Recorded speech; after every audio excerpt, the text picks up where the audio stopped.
Hello and welcome to my channel and Cirrus's channel.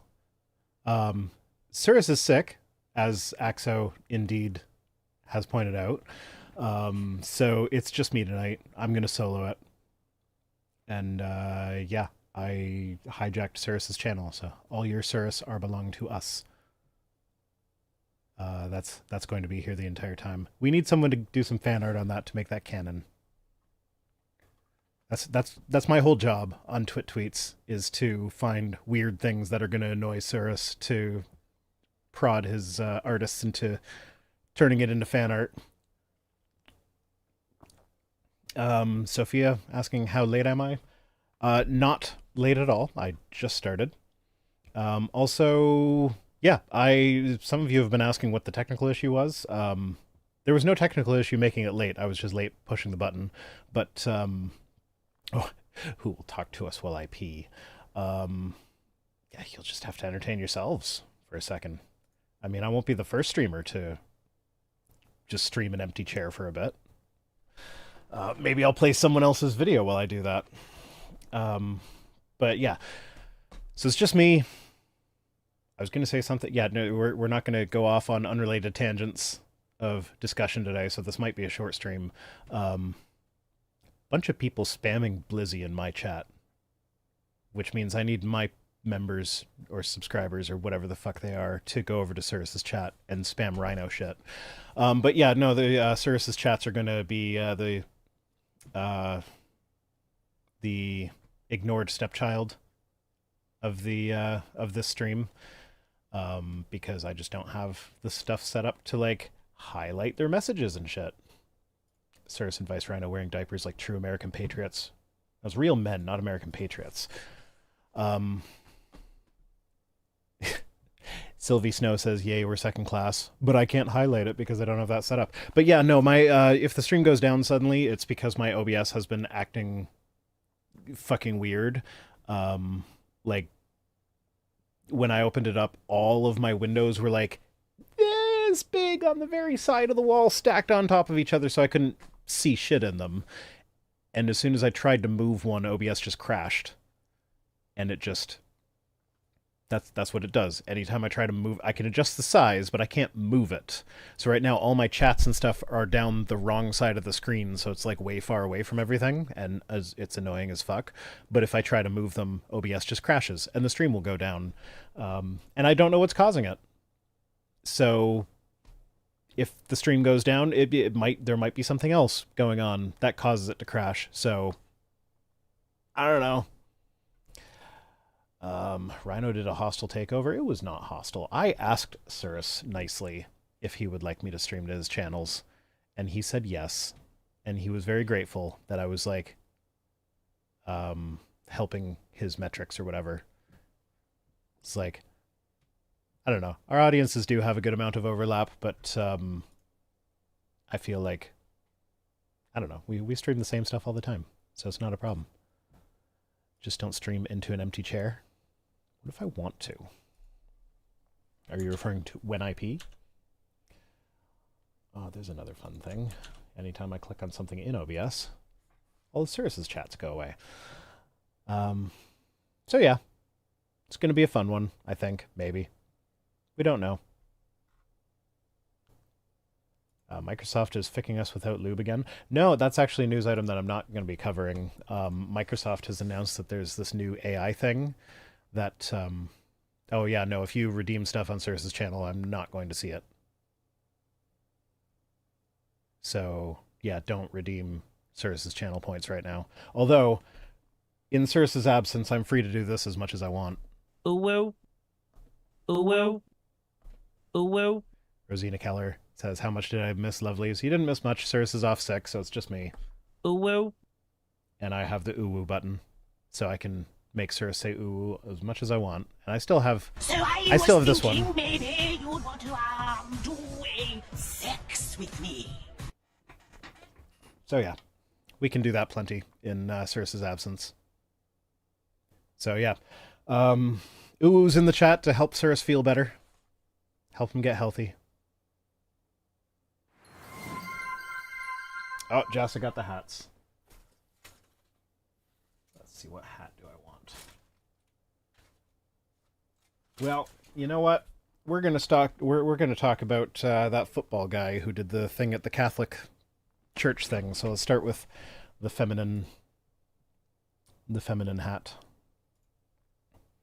Oh, look at all those ooh-oos for Cirrus. They're all for you, Cirrus. I don't know if he's actually going to watch this or if he's just going to pass it off to his editor and upload it without watching, but yeah, ooh-oos for Cirrus. So yeah, we're going to start with Ooh. ooh-oo. Rosina sends $2 for ooh-oo. Rosina, you're not allowed to give me money anymore till you get a job. Come on. Take care of yourself first. I'll be fine. I'm not Cameron Bertuzzi over here asking for thousands of dollars because I'm bad at budgeting.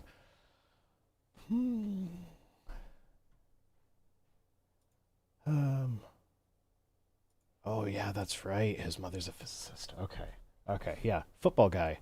But we're taking a different tack than most of the coverage. Because I noticed this when I watched the speech, and this was the first article that I saw that looked into it. I grabbed a different article for this, but as soon as I saw that there was one that took this angle, I was like, "Yep, nope, I'm going for that one." But there was a definite anti-Semitic dog whistle in there that seems to have gotten lost among his misogyny. So of course we have to get the background. So Harrison Butker briefly emerged from the cave he calls home to tell the... Yeah, I love the shade that this article is written with. Emerged from the cave he calls home to tell the female graduates of Benedictine College that their most rewarding experience in life will come from serving a man and bearing his children, being a baby factory who stays in the kitchen. Butker, who spends 4 months out of the year at a job that entails kicking an oval ball through raised uprights to the cheers of beer-soaked masses, believes American women are being told a diabolical lie. Those were his words, diabolical lie. And in its most literal sense, diabolical means it comes from demons. So, and given his other beliefs, he probably believes in literal demons that are whispering lies into our ears to, tell women that they can, have jobs and shit. A baby factory in this economy? Yeah, indeed.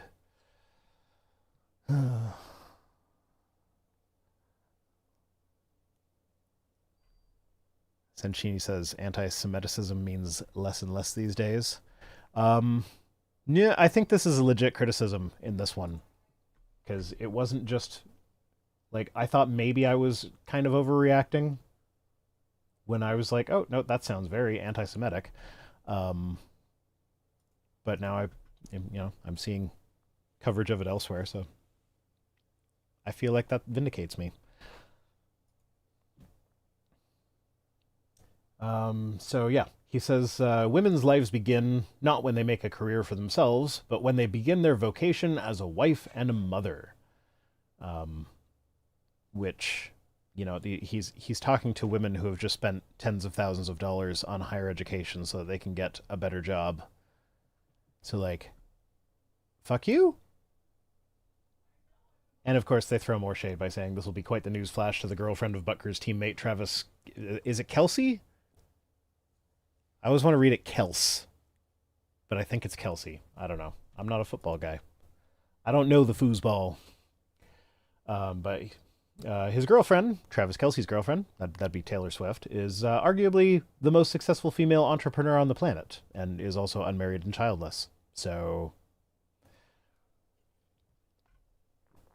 Correct. It's Kelsey. Okay, sure. Please tell me he's not married or dating. No, he has a wife. He did that whole horrible, gross, behind every great man is a great woman thing that tries to placate the women who might not be satisfied with being a housewife as their lot in life by being like, oh, but you really support the men and make the men able to be great by being supportive to the men. But no, I fucking hate that statement. I don't know. It's just one of those. It's one of those things that it's supposed to be a compliment, but it's not. And I'm sure there are people that think that it legitimately is, but no, it's not. But for all the media focus on Butker's regressive attitudes towards women, one particularly disturbing aspect of his speech has flown under the radar: his comments related to anti-Semitism and Catholic theology. As at a time of rising anti-Jewish hatred from all sides of the political spectrum, it merits greater attention than it has received.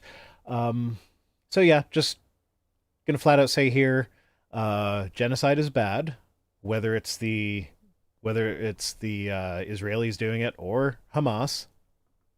Both are bad. One of them is doing worse at the moment, and it's not Palestine. And also, you need to keep in mind, like, Hamas is not Palestinians. Those are two separate entities. Israel is not all Jews. Those are two separate entities. So these are things that need to be kept separate. All the genocides are bad, and not all Palestinians are pro-Hamas, not all Jews are pro-Israel. So, like, judge people on their individual merits and don't wipe out entire people groups. I feel like those shouldn't be... controversial statements.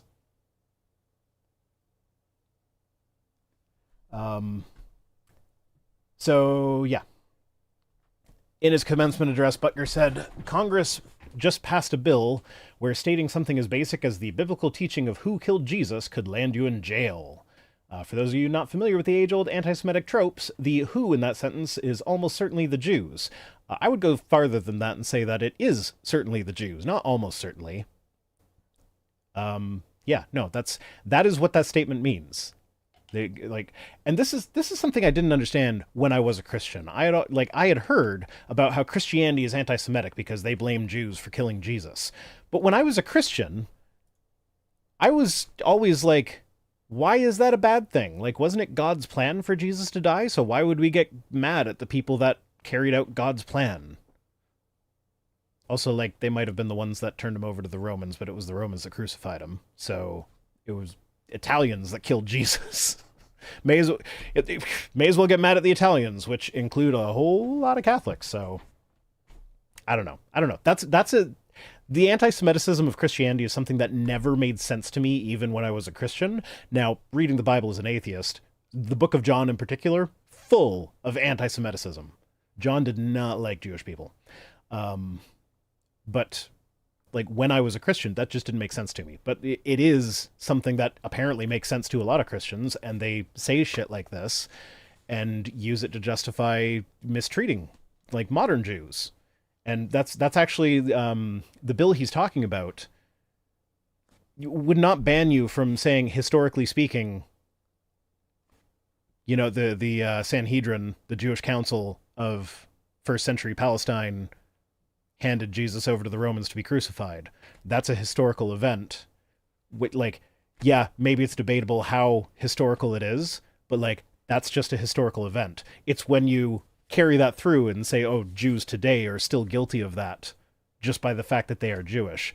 That is when it becomes an issue, and the bill actually wouldn't even cover that, because as with all things that the right wing bemoans as being woke council culture, they're completely lying about what it even says. But even if we assume that under this bill you could be so Senshini saying the claim that the Jews killed Jesus was Catholic doctrine until Vatican II, and that all Jews were guilty of deicide because of that. Yep. We get into that in this article a little bit, is that Vatican II was in, I think it was the 1960s, and that's when they officially said, hey, let's stop blaming modern Jews for something that happened 2,000 years ago, and, you know, maybe didn't even happen in the way that it was described. Oh yeah, Vatican II was after World War II.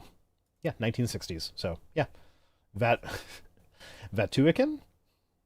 Indeed. Indeed, Jassa. So, yeah, anyway, the Anti-Semitism Awareness Act was passed in the House but not the Senate and is not currently law. Contrary to Butker's description, the bill does not include criminal sanctions and only applies to educational institutions that receive federal funding.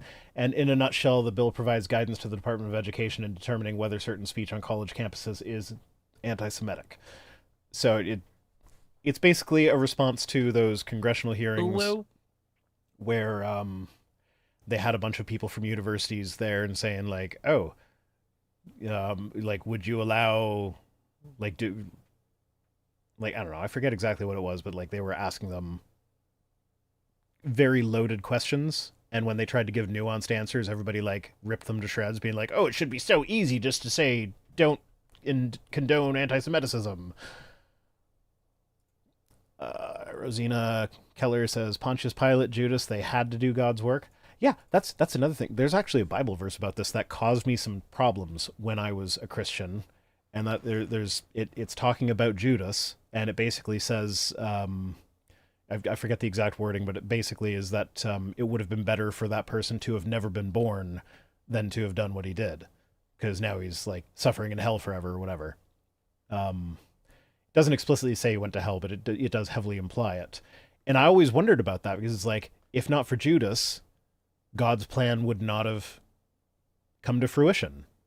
So like that was a necessary part of the plan. So why would you punish the guy that did the necessary thing that had to be done in order to save all of humanity's souls? And like, if you believe the account where he went and committed suicide because he felt so guilty about it, he clearly would have repented if given the opportunity. So I don't know.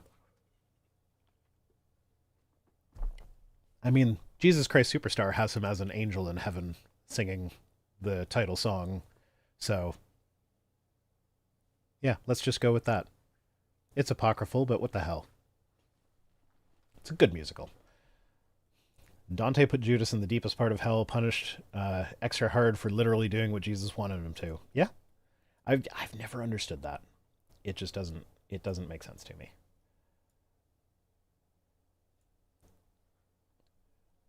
You forgot about Jesus Christ Superstar? That's Fennec. I forgot about that. I saw Jesus Christ Superstar with my ex. It's a good musical. And I know I say this all the time, but it's true. I once attended a church service with Norman Jewison, the guy who directed Jesus Christ Superstar. So yeah. That was fun. Wasn't Jesus a Jew? Yeah, Jesus was Jewish. They mentioned that in this article, actually.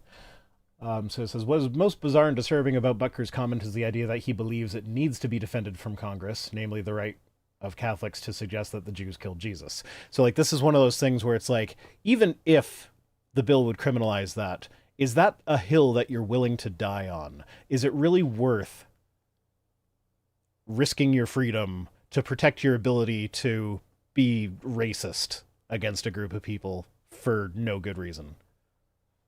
Especially given the Vatican II stuff. So putting aside the fact that Butker would still be allowed to make his toxic anti-Semitic argument, why would he want to? The false assertion that the Jews were responsible for the death of Jesus is a long-standing and deadly accusation that has spurred hatred and violence against Jewish communities for centuries. I wouldn't necessarily say it's a false assertion if the story in the Bible played out approximately in that way. The problem is I don't really trust the Bible as a source for that, so I'm not willing. This is not a hill I'm willing to die on. I am not willing to make a stand on the idea that it was the Sanhedrin that turned Jesus over to the Romans. I could easily see it having been the Romans noticed that this apocalyptic preacher guy was getting a bit too much of a following for their comfort, and his message was such that it could potentially foment rebellion, and them just doing it themselves. So like, that's not something that I'm willing to defend to the end, but like, I don't know. But again, because the official Catholic Church position until Vatican II was that all Jews are guilty of deicide, just for whatever the fuck reason, then like that puts a different spin on this, where like, yeah, no, the idea that modern Jews are guilty of it is definitely a false assertion. So yeah, I'm willing to die on the hill of publicly advocating misanthropy. I can get behind that. Don't write checks your ass can't cash. I mean, if there's enough lube, my ass can probably cash a decent-sized check.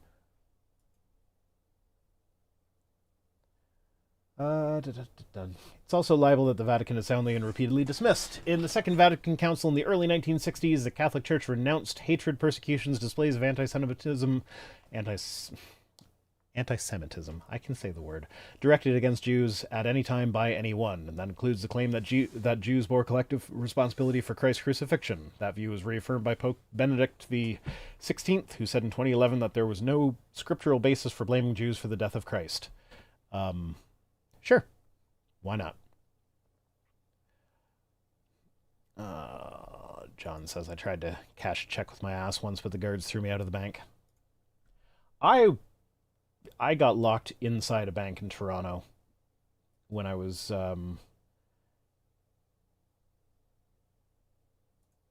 doing that thing with Paul. Bloody hell. Oh no. Don't do it. Okay. Yeah, one of my videos where the 10 things that don't make sense about Christianity, where I had Paul and Shannon read out some of the headlines for me. I parked in a public parking garage, and then the staircase I took led into the first floor of a bank that was closed, and all of the doors were locked and had like the warning sign on them where like if you open this door, an alarm will sound. And that like I could not for the life of me figure out how to get out of the bank. I had to like go find a security guard and be like, "Can you let me out?" So that was fun.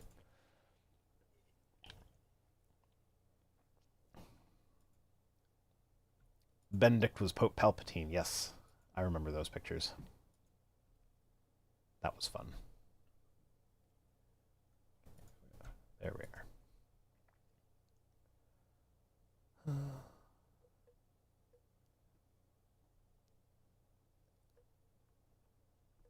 Okay.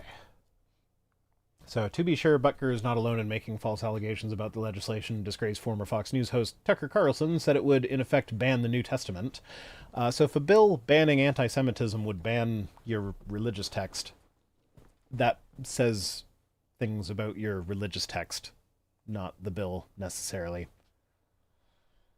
Handful of Republican lawmakers who voted against the bill cited a potential restriction on biblical speech. So, again, if your religion requires you to be anti-Semitic, that's a problem with your religion, not with society.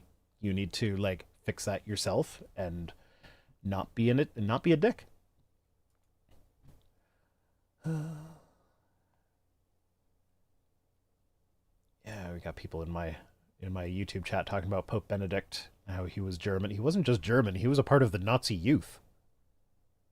Or the Hitler youth, sorry. Which, like, can't necessarily fault him for that, because, like, when you're a young kid, you just join a thing sometimes. But, like, still, it's not a good look.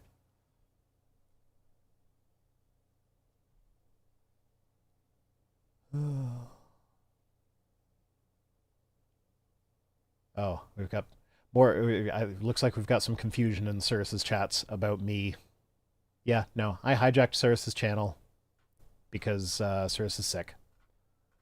And we normally stream together at this time anyway, so I just, instead of it being us, I'm soloing it so that he doesn't lose whatever. Twitch hates it when you take time off. So I'm helping Cirrus to not take time off so that he can rest.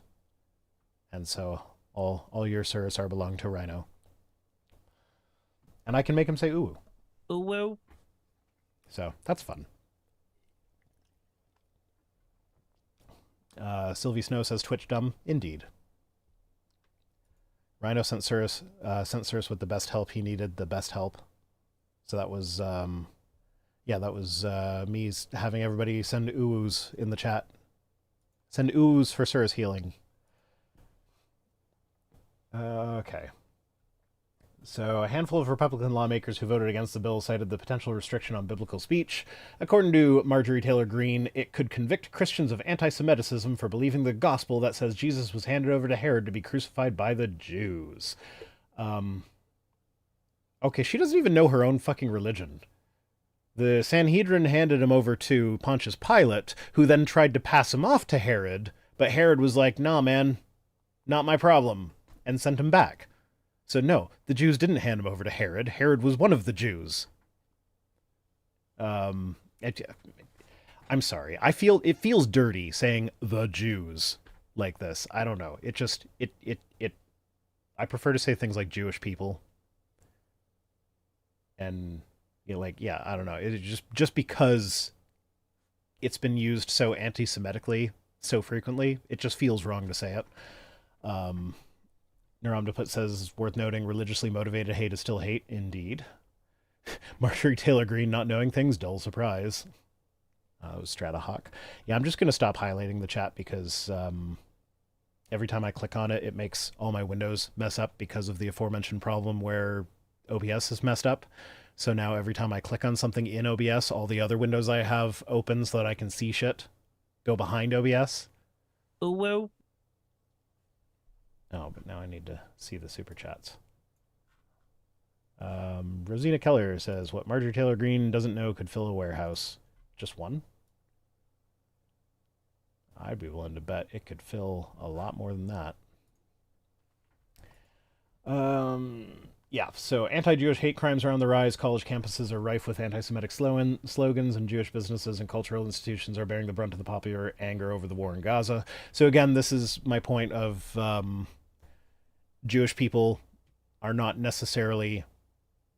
a Jewish person is not the same as Israel. Israel is in the process of committing a genocide.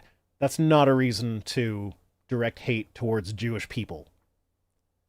Now, are there Jewish people that support that genocide? Yes, there are. That does not mean that it's okay to just be like, oh, that person's a Jew, therefore I'm going to get mad at them for supporting genocide. You can't make that assumption. Judge individual people on their individual qualities and beliefs and whatnot. And the same thing with Hamas, because if Hamas had the ability to, absolutely, they would wipe out Israel completely. They would commit genocide on Israel. That does not mean that all Palestinians agree with Hamas. So it's okay to say, no, I don't like Hamas, and no, I don't like fucking Netanyahu, who, this was one of the news items that I wasn't going to cover tonight, but a bunch of Republicans, I think it was Lindsey Graham. One of them gave a speech on the House floor that basically said if the ICC can come after Netanyahu for committing war crimes, then he's going to come after us next. Or then they're going to come after us next. And then, the audience applauded because it's yeah, if you've done war crimes, I'd like you to go to jail for that. So, they charged both Hamas and Bibi with war crimes? Great. I didn't see that Hamas got charged, but yeah, absolutely. Yeah, I've said it before, and I will say it a million times again. All genocides are bad. Doesn't matter who's doing it. U.S. doesn't listen to the ICC as it is. Yeah, no, that doesn't surprise me. Making drywall for sandwiches. Is that Surus lore stuff that I don't... Because I know there's, is it Drywall Coon? I know there's something about drywall on Surus' channel. Who doesn't want Bush to be tried by international court? I would love that. That would be amazing. Probably Obama as well. Yeah.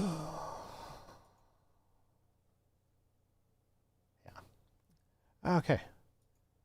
Biden has tied hands, but still I wish he would take a harder stance on Israel. Yeah, absolutely. I agree. It would be political suicide for him to outright condemn them and deny support to them completely.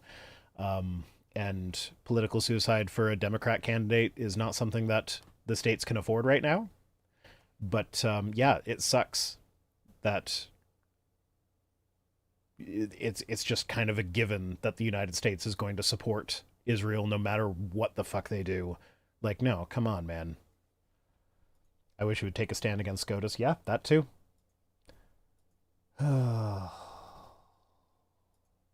Yeah, no, Biden sucks, but still fucking vote for him. Because... yeah, he sucks. And again, this is something I've said a million times before. The way you send a message with your vote is by voting as progressive as possible in the primaries, and then just sucking it up and voting for the like whichever candidate is the most progressive in the general election, which will like unless we see another fundamental shift like we did between the Republicans and Democrats in the middle of the 20th century, it's always going to be the Democrat. You got a two-party system. It sucks, but it's what you got. So you send the message with your vote in the primaries, and then in the actual general election, you vote for the not dictator in this case.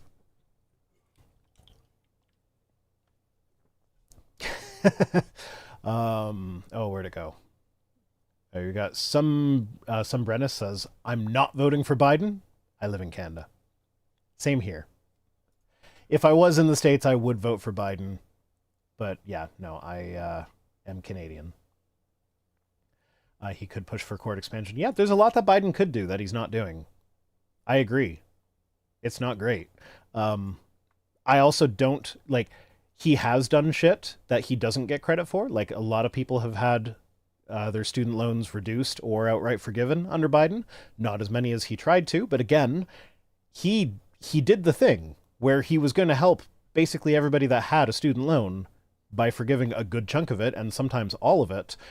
It was the Supreme Court that got in the way of that. Yes, he could push for expanding the court, and that could have potentially changed that in the past, but the fact is that he did the thing, and he cannot control what the Supreme Court does at this point. So, yeah, Biden's not great, but he's better than the people that are, like, completely 100% dead set against him, would like to say that he does.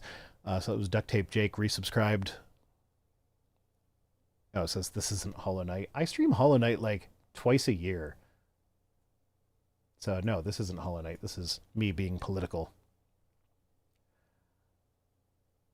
Neuromniput says, to be fair, I'm somewhat skeptical of a president's legal authority to forgive student loans. Yeah, and that... Jazz says he's better than anyone else running. Yeah, absolutely. And yes, to clarify, Neuromniput says very much in favor of student loans being forgiven, though. I didn't doubt that for a second, because I know you well enough to know that. But yeah, no, that is one of those things where, like, yeah, it is kind of doubtful that he could that like that might have been a not terrible decision by the Supreme Court, but still would have been nice if it could have just not been sued about in the first place. Weird Girl 46 says, Hollow Knight, is that a game? Yeah, it's the game that I play. I'm not much of a gamer. I play one game over and over again, and it's Hollow Knight. I've probably, like, when you combine my Steam and Switch, I probably have over 600 hours in Hollow Knight. But I also don't play any other games, so it's not like I'm playing games all the time, and that's how I got it. It's just, yeah, it is what it is. Okay, anyway, back to the article. We're almost done with this one. Donald Trump, the GOP presidential candidates for the third time in a row. Rosina super chatted. What'd you say? Says, do you vote out of existential fear in Canada? Not to the same degree that you guys do. And also, because our system is set up differently, I can be more strategic with my votes, and I can vote for not the... So, in Canada, our two main parties are Liberal and Conservative. That's actually the party name. So we specify Big C Conservative versus Little C Conservative. Basically, the Conservatives are our version of Republicans, and the Liberals are our version of the Democrats. But we are not a two-party system or a parliamentary system where whichever party in power has the most seats, the head of that party is the prime minister. We don't vote for the prime minister directly. And there are situations where, like, if they don't have a certain number of seats, like there's a certain minimum number of seats where you have to have a majority to where, like, you are basically the guy in charge. But if you don't meet that threshold, you can kind of team up with one of the other parties to form a minority government where it's like two parties that did not get the majority vote can combine forces and be like, okay, well, this party will support that party as the prime minister. And so then that way, so NDP NDP are more progressive, so they'd be like they're not like they're not like left-wing communists, but they are way more progressive than the liberals. And often what's happened is the liberals and the NDP will come together to form a minority government, and that gives the NDP extra power where they can say, like, you have to do things that we like, otherwise we will institute a vote of no confidence, and that'll throw the whole thing into an election again. You might not be prime minister after that. So it gives the smaller parties a lot more power when there's a minority government.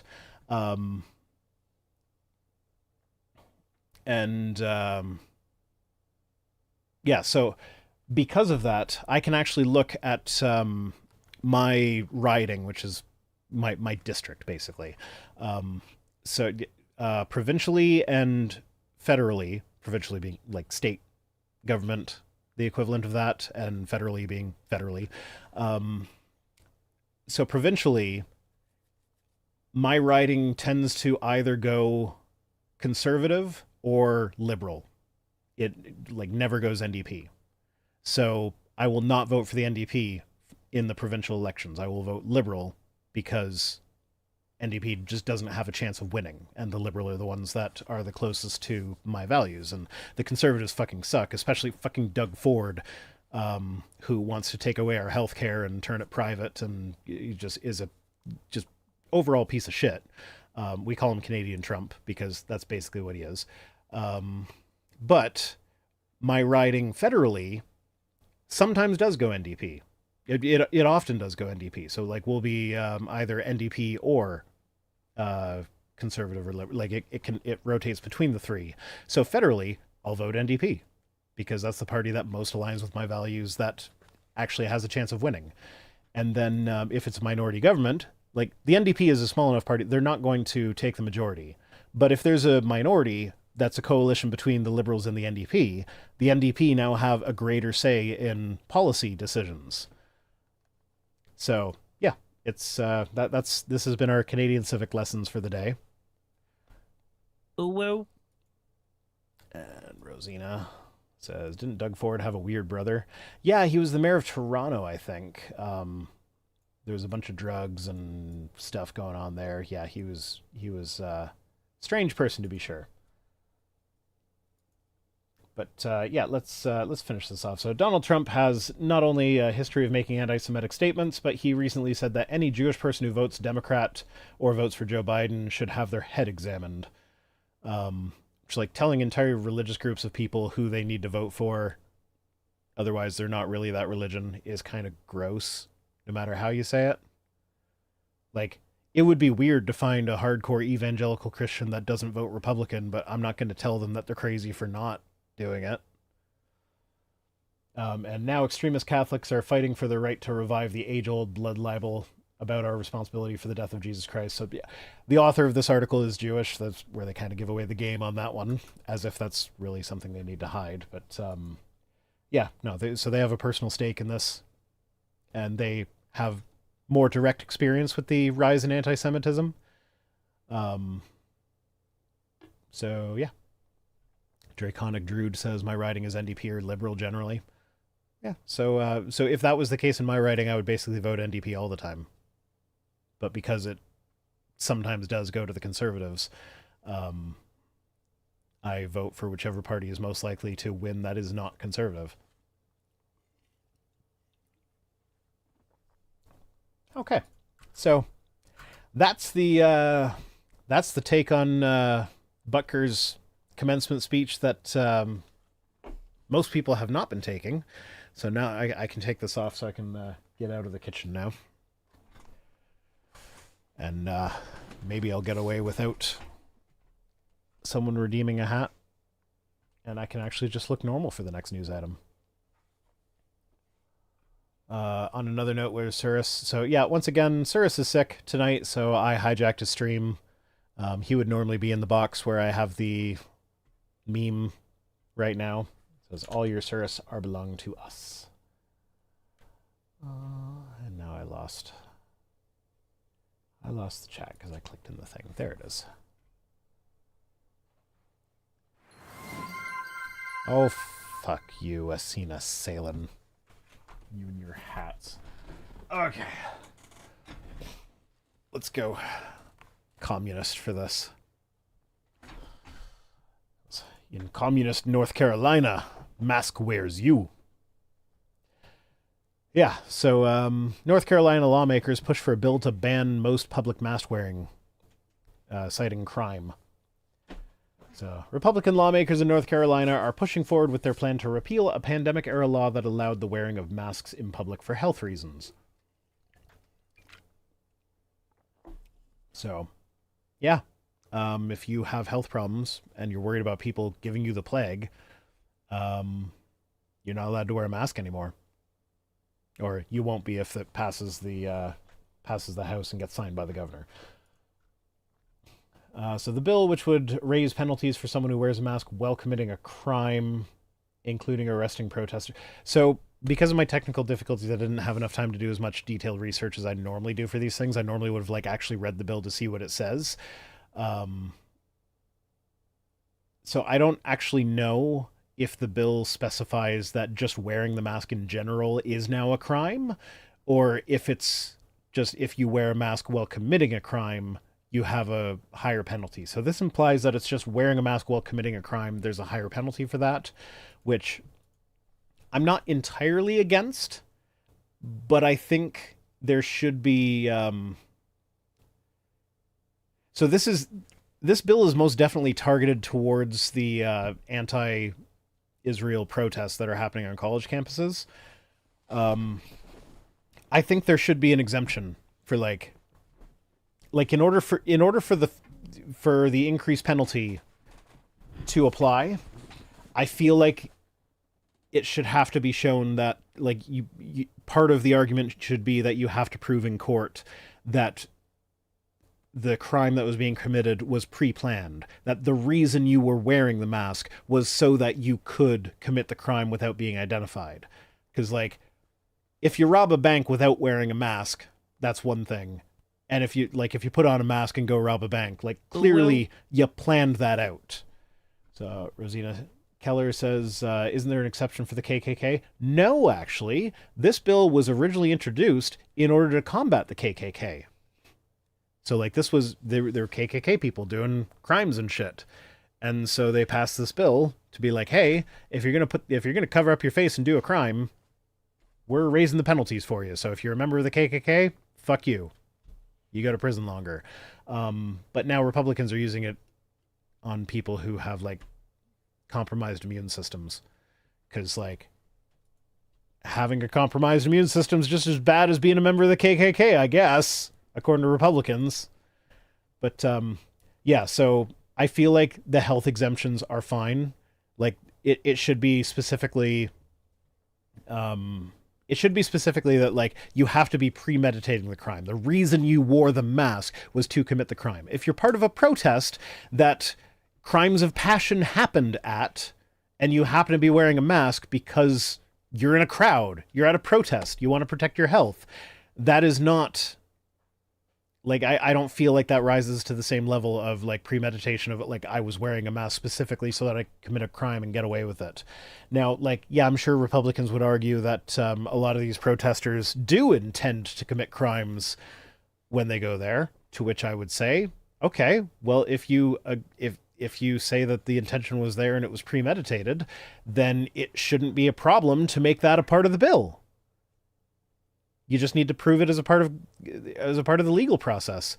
Is it going to be hard? Yeah, but, like, when talking about sending people to prison, it should be harder to do that than to just be able to do it on a whim. I'm okay with that being hard. It should be hard to send people to prison. You should have to prove beyond a reasonable doubt that they committed the crime. And I feel like if there's going to be increased penalties for some of the circumstances of the crime, it should be linked to that. Jester Lord of Fools says, how about protests should be legal but not committing crimes during the protest? Isn't that already the case? I'm pretty sure that's already the case. You're allowed to protest, you can't commit crimes during the protest.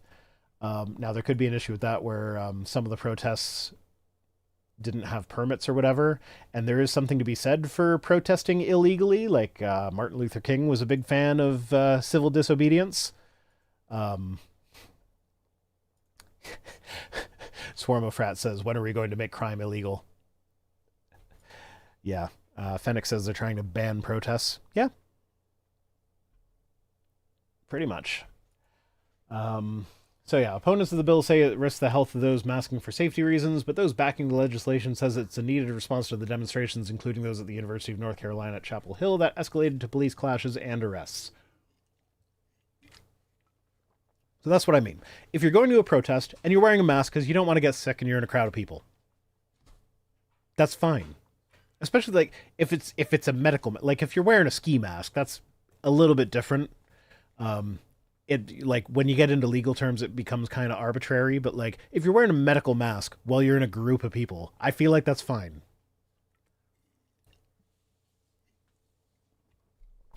But yeah, no, this is specifically targeted at protesters. It's not actually, it's not actually going to affect crime rates in general.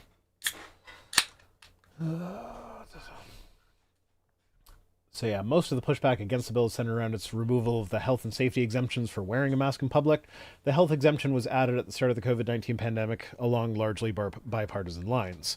So yeah, wear a mask in public in order to protect yourself and others.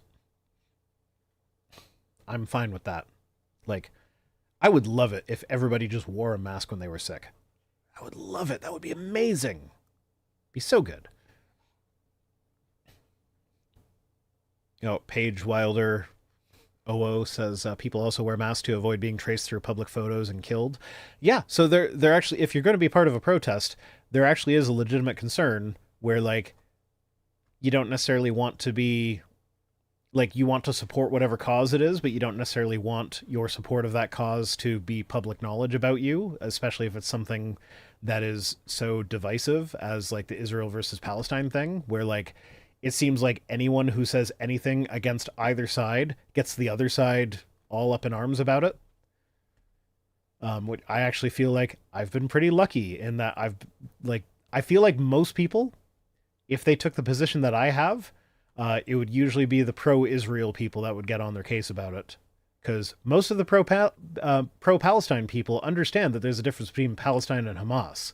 But a lot of the pro-Israel people are like, no, Palestine equals Hamas. Therefore, if you are pro-Palestine, you are pro-Hamas. And they have explicitly said they want to genocide the Israelis. I'm like, okay, no, that's not what I'm saying. But I don't know. It's weird. It's wild.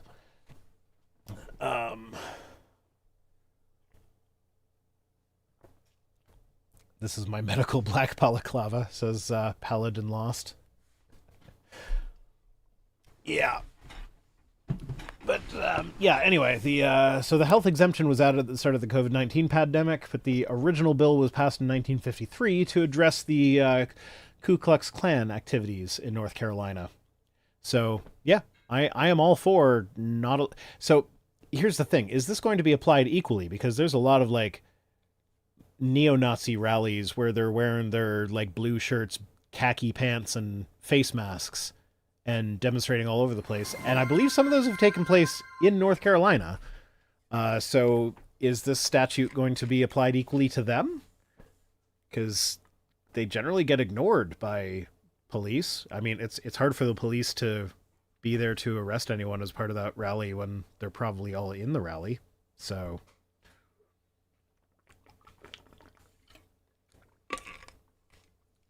someone redeemed a hydrate.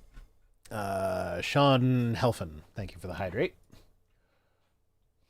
But yeah, so Democratic lawmakers repeated their unease about how removing protections for people who chose to mask for their health could put immunocompromised North Carolinians at risk of breaking the law, where they say you're making careful people into criminals with this bill.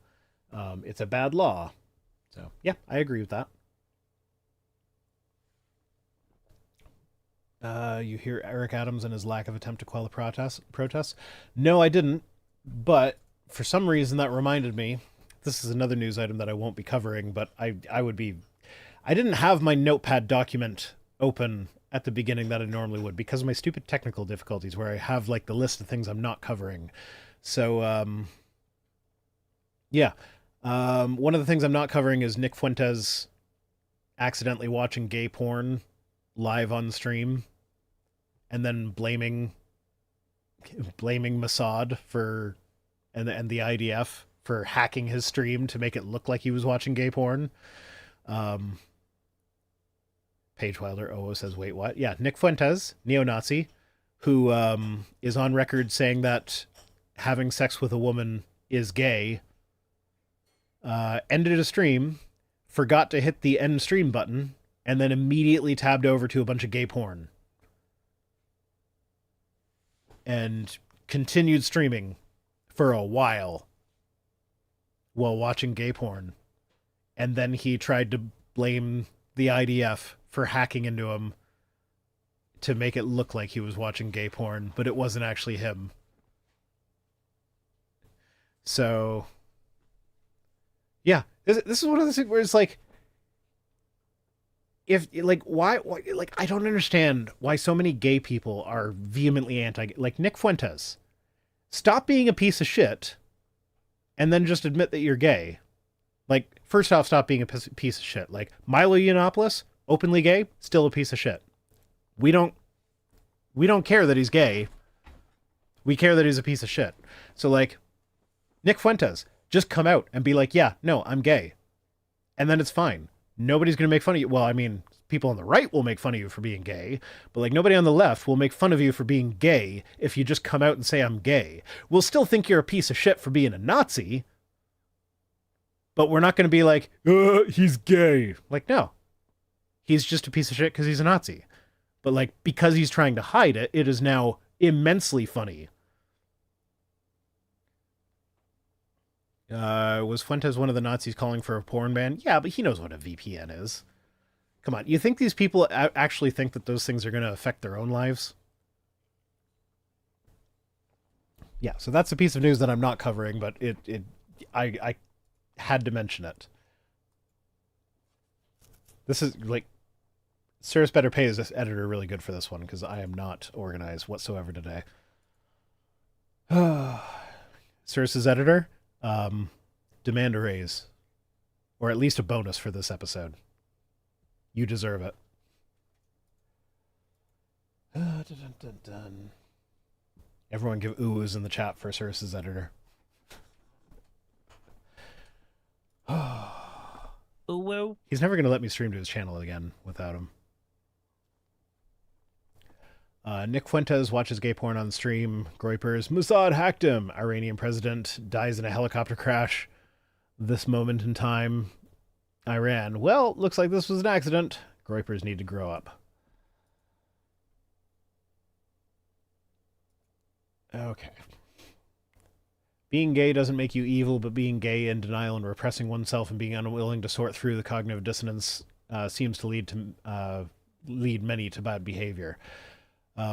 Yeah, so again, I'm going to bring my personal stuff into this. So my partner is convinced that I am bi-curious, and if I was homophobic, that would bother me.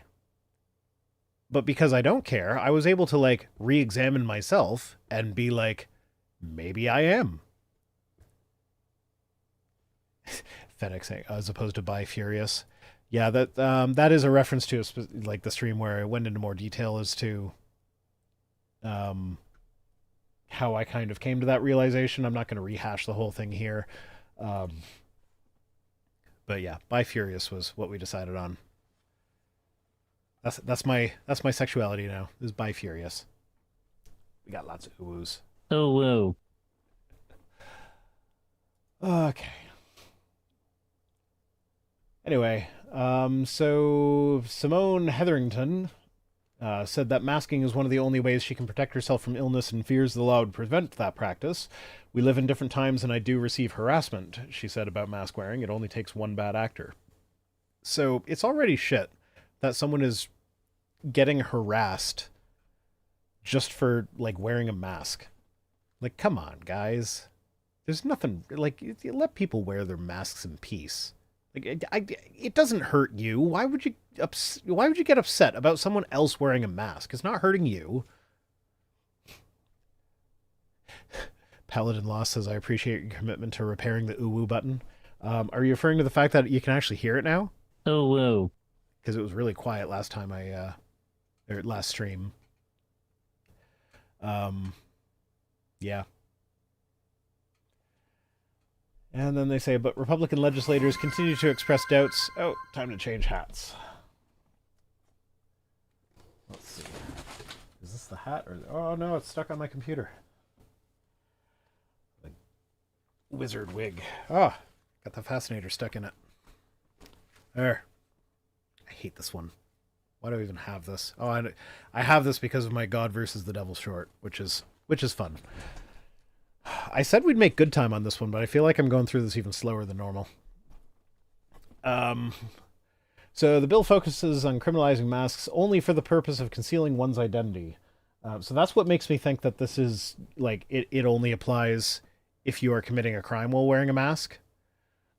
Which is where my whole thing where, like, the intention behind the mask wearing, like, if it just so happens that you were involved in a protest where arrests happened and you were in a mask, whatever, like, if they arrest you, I actually think this is kind of projection on, or like, maybe not projection, but jealousy on behalf of the Republicans' part, because, like, they saw the January 6th thing happen, and they saw that so many people got caught because they were idiots who took selfies of themselves and videotaped themselves and posted it publicly, being like, look where I am, breaking into the Capitol building. And that's what got them arrested. And they see that, and they're like, well, if they were wearing masks, they wouldn't have gotten caught. And now they're jealous because, like, the Democrats are smarter than that. They don't record selfies of them breaking into buildings. I mean, I'm sure there are some that have, because like some of the protests, they did break into some of the school. Okay, this isn't working. Different hat, tinfoil hat. There we go. So some of them, like, they did break into university buildings, which, that's criminal activity and should not be allowed. But, like, were they posting selfies of themselves while doing it?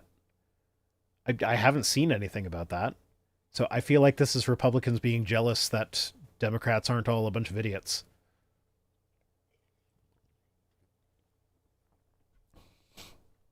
Sean Helfin says, anyway, we should cut down on the payments to police departments if half the criminals are doing all the work for them. Yeah.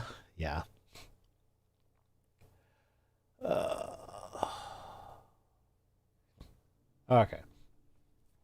So, yeah, they say law enforcement and prosecutors would use discretion. Oh, yeah. So the Republican legislators continue to express doubt that someone would actually get into legal trouble for masking because of health concerns, saying that law enforcement and prosecutors would use discretion on whether to charge someone. So here's the thing.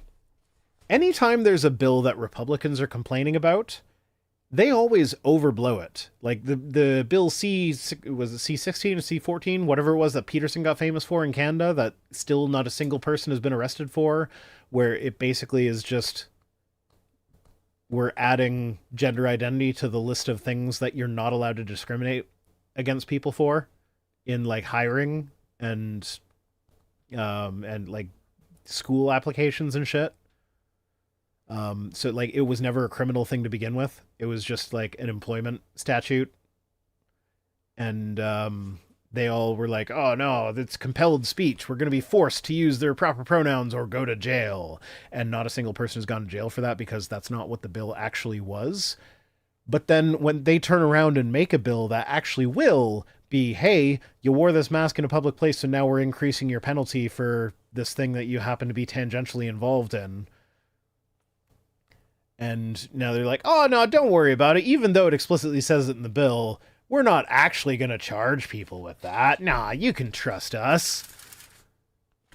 Meanwhile, they're freaking out about stuff that we can't even charge for because it's not criminal. Like, we saw that in the Travis Kelce thing with the anti-Semitism bill. That's not even a criminal bill. It's just, like, guidance for universities.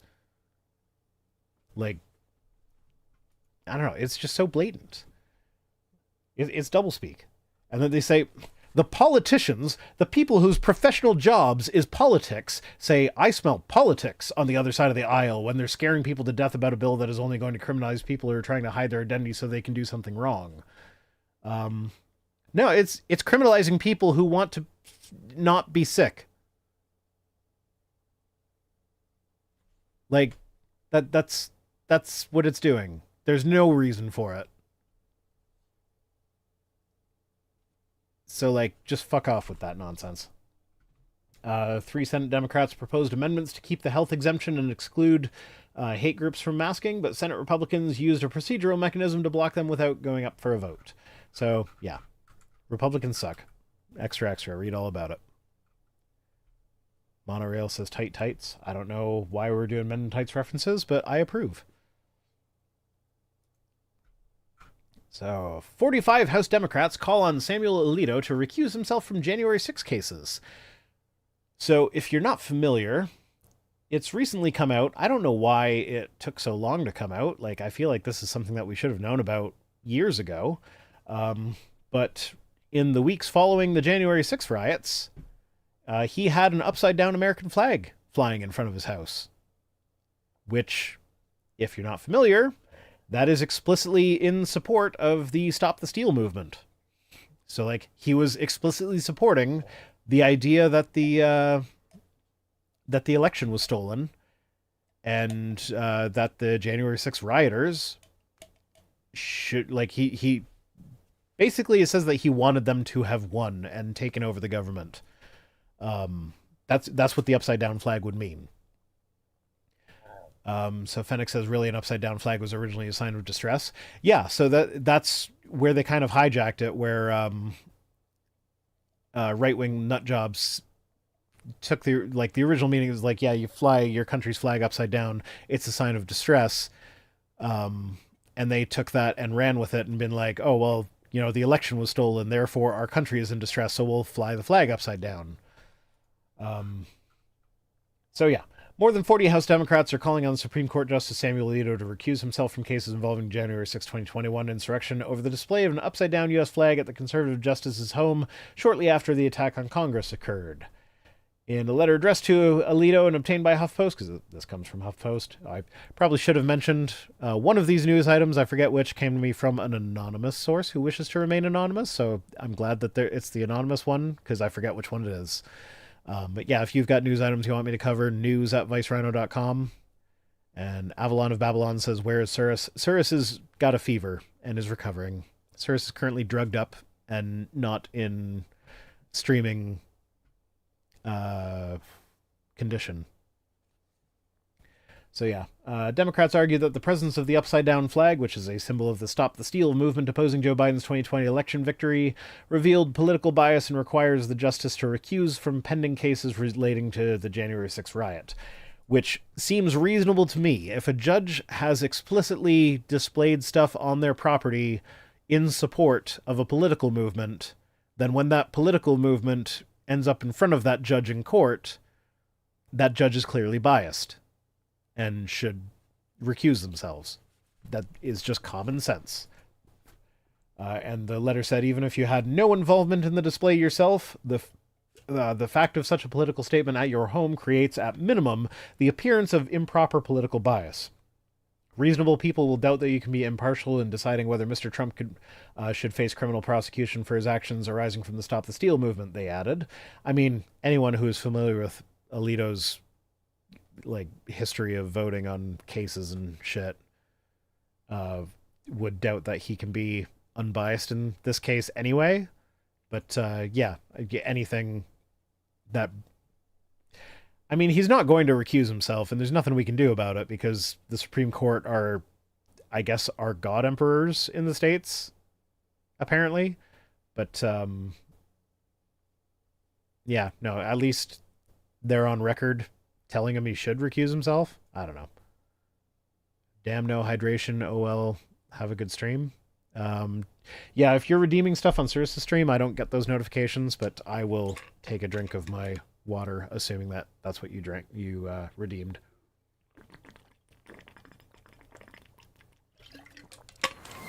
So, and then Van Brig 333 just redeemed a hydrate. Can we get an uwu? You can't get an uwu through redeems, but I have a button. Uwu. I will just press it anytime anyone asks for it. I will just press the Cirrus uwu button. Uwu. Oh, since Sakura said I paused the redeems because Cirrus isn't here to take care of redeems. Good call on that. I probably should have asked the mods to do something. I want an OO. I don't have a recording of Cirrus doing an OO, but I can say OO. I don't know how you're supposed to say OO. I don't know all of Cirrus's shit, okay? Avalon of Babylon says, is that an actual button or a clip with a hotkey? So it's on my stream deck. I have recording people redeemed uwus during our stream in the past on 2 occasions, and so I just clipped that and attached it to a button, and it plays a random one of the 2. Oh, whoa. So that's his angry one. Oh, whoa. And that's his not so angry one. Sylvie Snow says, you say oh whoa? Oh whoa. Yeah, I know, but like when somebody asked me to do an uwu before, and I just said uwu, and everybody was like, that's not how you do it. So, yeah. The problem is the impeachment standard is 2/3 of the Senate. Yeah, no, because right now, like the Republican Party is too much in Trump's pocket. Like there was a time in the past where Democrats and Republicans both agreed that the government should function. They just disagreed with how. And so behavior that was as blatantly partisan as this from a Supreme Court justice could actually potentially result in an impeachment. I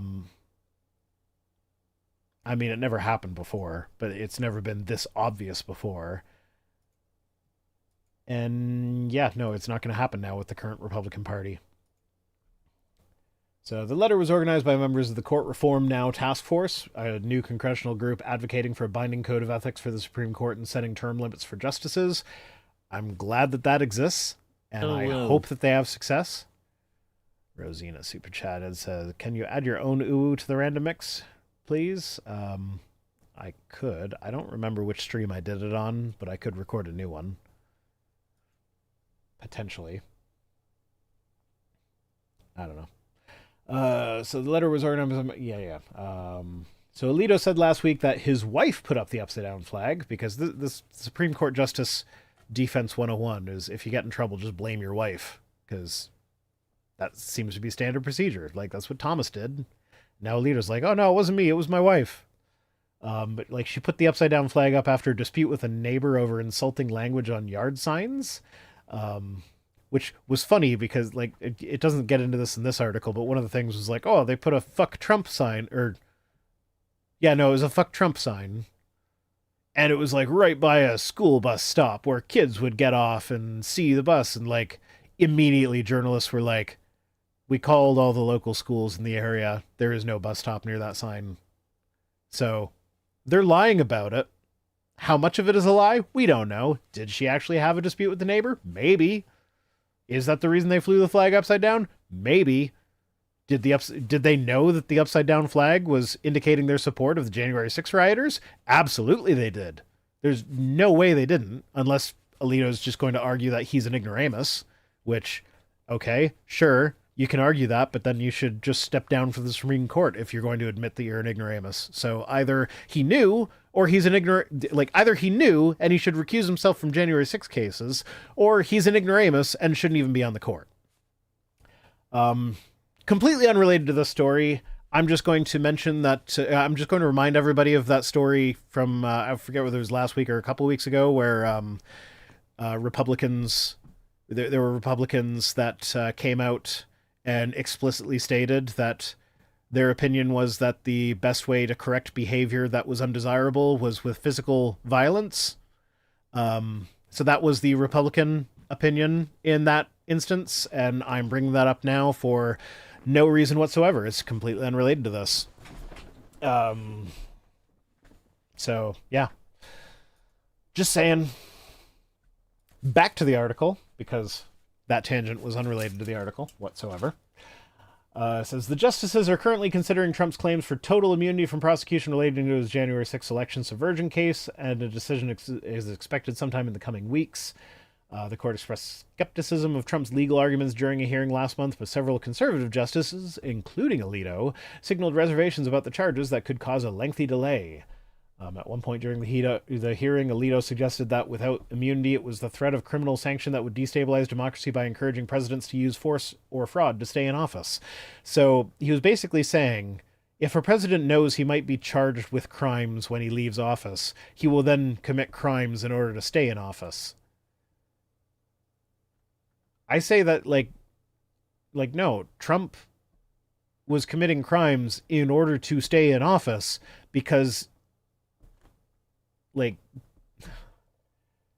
I don't know, man. Like, if you commit crimes, you should be prosecuted for it. Okay, fuck off with your hats. You and your hats. Ah, octopus hat.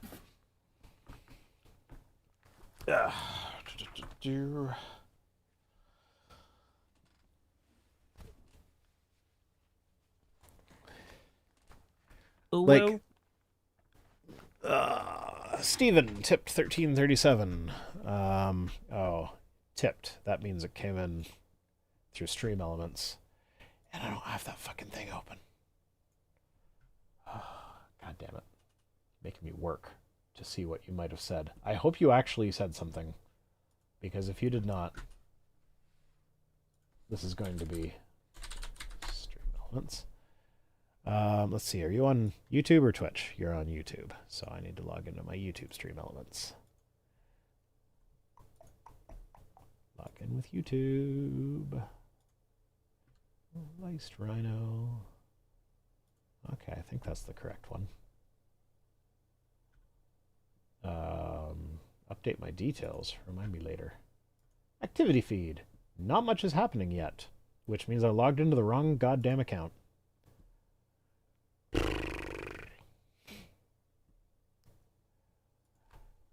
Oh, right. I'm streaming on the watering hole, not my main channel. How about that? Yeah, there we go. Watering hole. Every now and then I remember what I'm doing.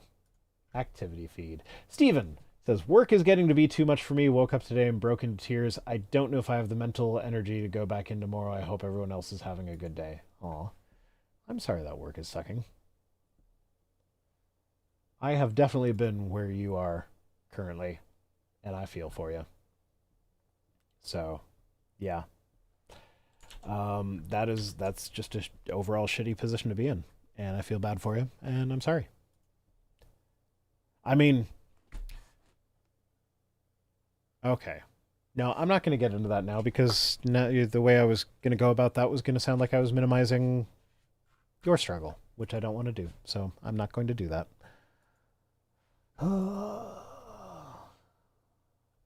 So Alito has drawn bipartisan criticism over the upside-down flag at his home. Senator Lindsey Graham, the top Republican on the Senate Judiciary Committee, said Monday it displayed not good judgment. I don't know what role. He said his wife was insulted and got mad. I assume that to be true, but he's still a Supreme Court justice, Graham told HuffPost. And you know, people have to realize that moments like that to think it through.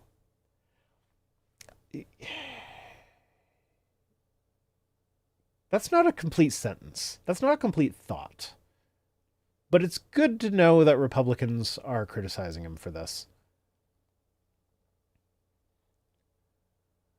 Avalon of Babylon says an upside-down flag has always been a sign of dissent against the government. The neighbor shit doesn't even make sense. Yeah, like that's... If I get into a fight with my neighbors, I don't then fly a Canadian flag upside down on my property because I'm mad at my neighbors. And I'm always in a fight with my neighbors. So, like, yeah, the most recent iteration of that was they had a security camera pointed directly at our windows. And, yeah, it was not technically illegal. So there wasn't really much we could do about it.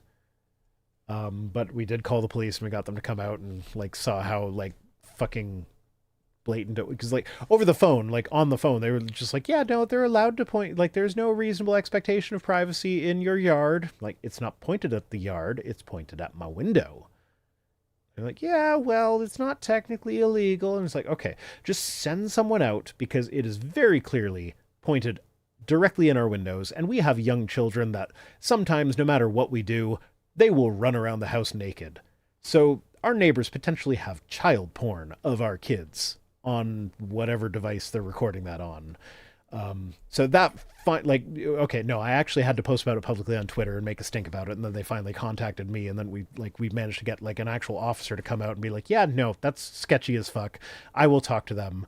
And he went over and talked to them, and like we told them, like, you know what, I don't want to start an escalating series of ridiculous camera placements, but like the neighbors, the women that live in my neighbor's house like to sunbathe in their backyard sometimes. And so I know they would be very uncomfortable if I were to point a camera at their backyard. But that's technically illegal, apparently. And the officer was like, yeah, that is technically legal. We wouldn't be able to stop you from doing that. And was like, okay, I don't want to be that kind of creepy asshole. But like, they're being creepier assholes by pointing it directly at our windows. And they did move it once the police talked to them. So thankfully, that's over. But yeah, I didn't then start posting, like I didn't then start putting signage on my property that indicated my dissatisfaction with the government over that issue. Even though I am dissatisfied with the government over the fact that they had cameras pointed at our windows. Like, that should be illegal. But, yeah. I don't know. Is your neighbor's husband named Abner? Bewitched reference. I don't get the reference. I never watched Bewitched. Fennec says a massive spite fence. Yeah, that's my partner is on team spite fence because the property line actually goes down their driveway. So if we built a fence, it would make their driveway completely unusable, which would be funny.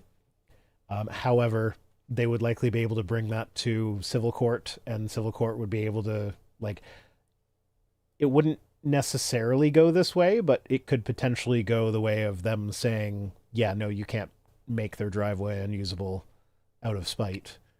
And then that we would have to then pay to repair the driveway if the fence construction had started. But so I don't want to do that. I think it would be funny if we could get away with it. But yeah, that would be a waste of money. Rosina says no one wins in a war of escalation. Yeah, no, I agree. Florida Girl says, what we talking about? We're talking about my asshole neighbors and how I don't make political statements on my yard because I'm in a fight with the neighbors. And so, yeah, that's what Alito said. He said he openly supported the January 6th insurrection because his wife got into a fight with the neighbors. So, yeah. Senator Mike Rounds said it was weird before adding, why would you allow it in the first place? Yeah. You are a member of the highest court of the land. Why are you throwing your lot in with an insurrection? It's your job to uphold the law of the land, not the insurrection. The Supreme Court has been under increasing pressure to address its ethics lapses in recent years. Revelation that Justice Clarence Thomas had cozy ties with wealthy GOP donors, as well as reports that his wife, Virginia Thomas, was involved in efforts to overturn the election, have only bolstered critics of the court. Yeah, guess what? Alito is also receiving, like, not to the same degree as Thomas, but, like, I think it was somewhere in the range of $10 million from wealthy donors along the similar ways. Lucian Darkwolf says, is their driveway partially on your property? Yeah, their driveway comes right up to our house, and we own, like, the property line goes down at such that we own about a third of it. But they might have a claim to that under, what's it called? Squatters' rights laws. I did look up squatters' rights things in Ontario not too long ago because of a previous altercation we had with the neighbor where they spray painted our backyard and told my mother that they were planning on demolishing part of our garage because they thought it was on their property. And if there's been no contest on the property in a certain amount of time, then it technically becomes the other person's property. So that, well, I mean, I guess now there would be a contest about the thing because that's what started this whole thing with the cameras. Anyway. Yeah, we don't need to get into my neighbor drama again. That's a whole history of thing. But they say, undoubtedly, public trust and confidence in the Supreme Court is in shambles, which jeopardizes our democracy and the rule of law upon which it is based, the House Democrats wrote in their letter. Yeah, nobody trusts the Supreme Court anymore. Well, I mean, Republicans who like that they are doing what they want are trusting them, but like a lot of their decisions are going to have implications that could cut both ways. And you know, they might like the decisions now, but in the future they could come back to bite them in the butt. It's like, I'd rather just have people up there doing good law. Like, get out of here with this originalism bullshit, which Alito is not as overtly an originalist as Clarence Thomas, or some of the other ones. He says he's a pragmatic originalist, which basically means he just interprets originalism to mean whatever is convenient for him in the moment, which is the same thing that the other ones do, because originalism is bullshit. He's just more honest about it. So yeah, originalism is bullshit because the original framers didn't agree on any of this shit.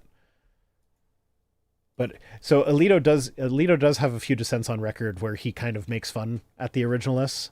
So like there was one case about like whether or not police could use GPS trackers on cars, and originalists were trying to claim that that the original framers of the Constitution would be okay with it. And Alito's dissent was something like, in order for them to have been okay with this, given the technology level at the time, they would have had to either have really big stagecoaches or really small constables, or both. Is like, with the idea being they don't have GPS, so they're just putting a miniature policeman on their stagecoach to track them down, which is patently ridiculous, which is why he said it. So like, he has some good opinions, but he's more consistently bad. Anyway, the end of the letter. Given that your decisions in Trump and Fisher will profoundly affect the future of a past and potentially future president and of democracy itself, it is essential that the court attempt to bolster the public's trust in the integrity of the court. So, yeah, that's the end of the article.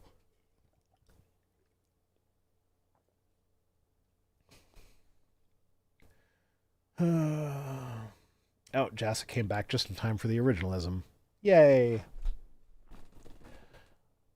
And Maurice Bear ML says John Oliver spoke about Clarence Thomas saying his donors are the Koch bros. Yeah, that wouldn't surprise me at all. I know, yeah, before sending that bet for $1 million bus for him to leave the Supreme Court. That was technically a crime. Because that would count as bribing a Supreme Court justice.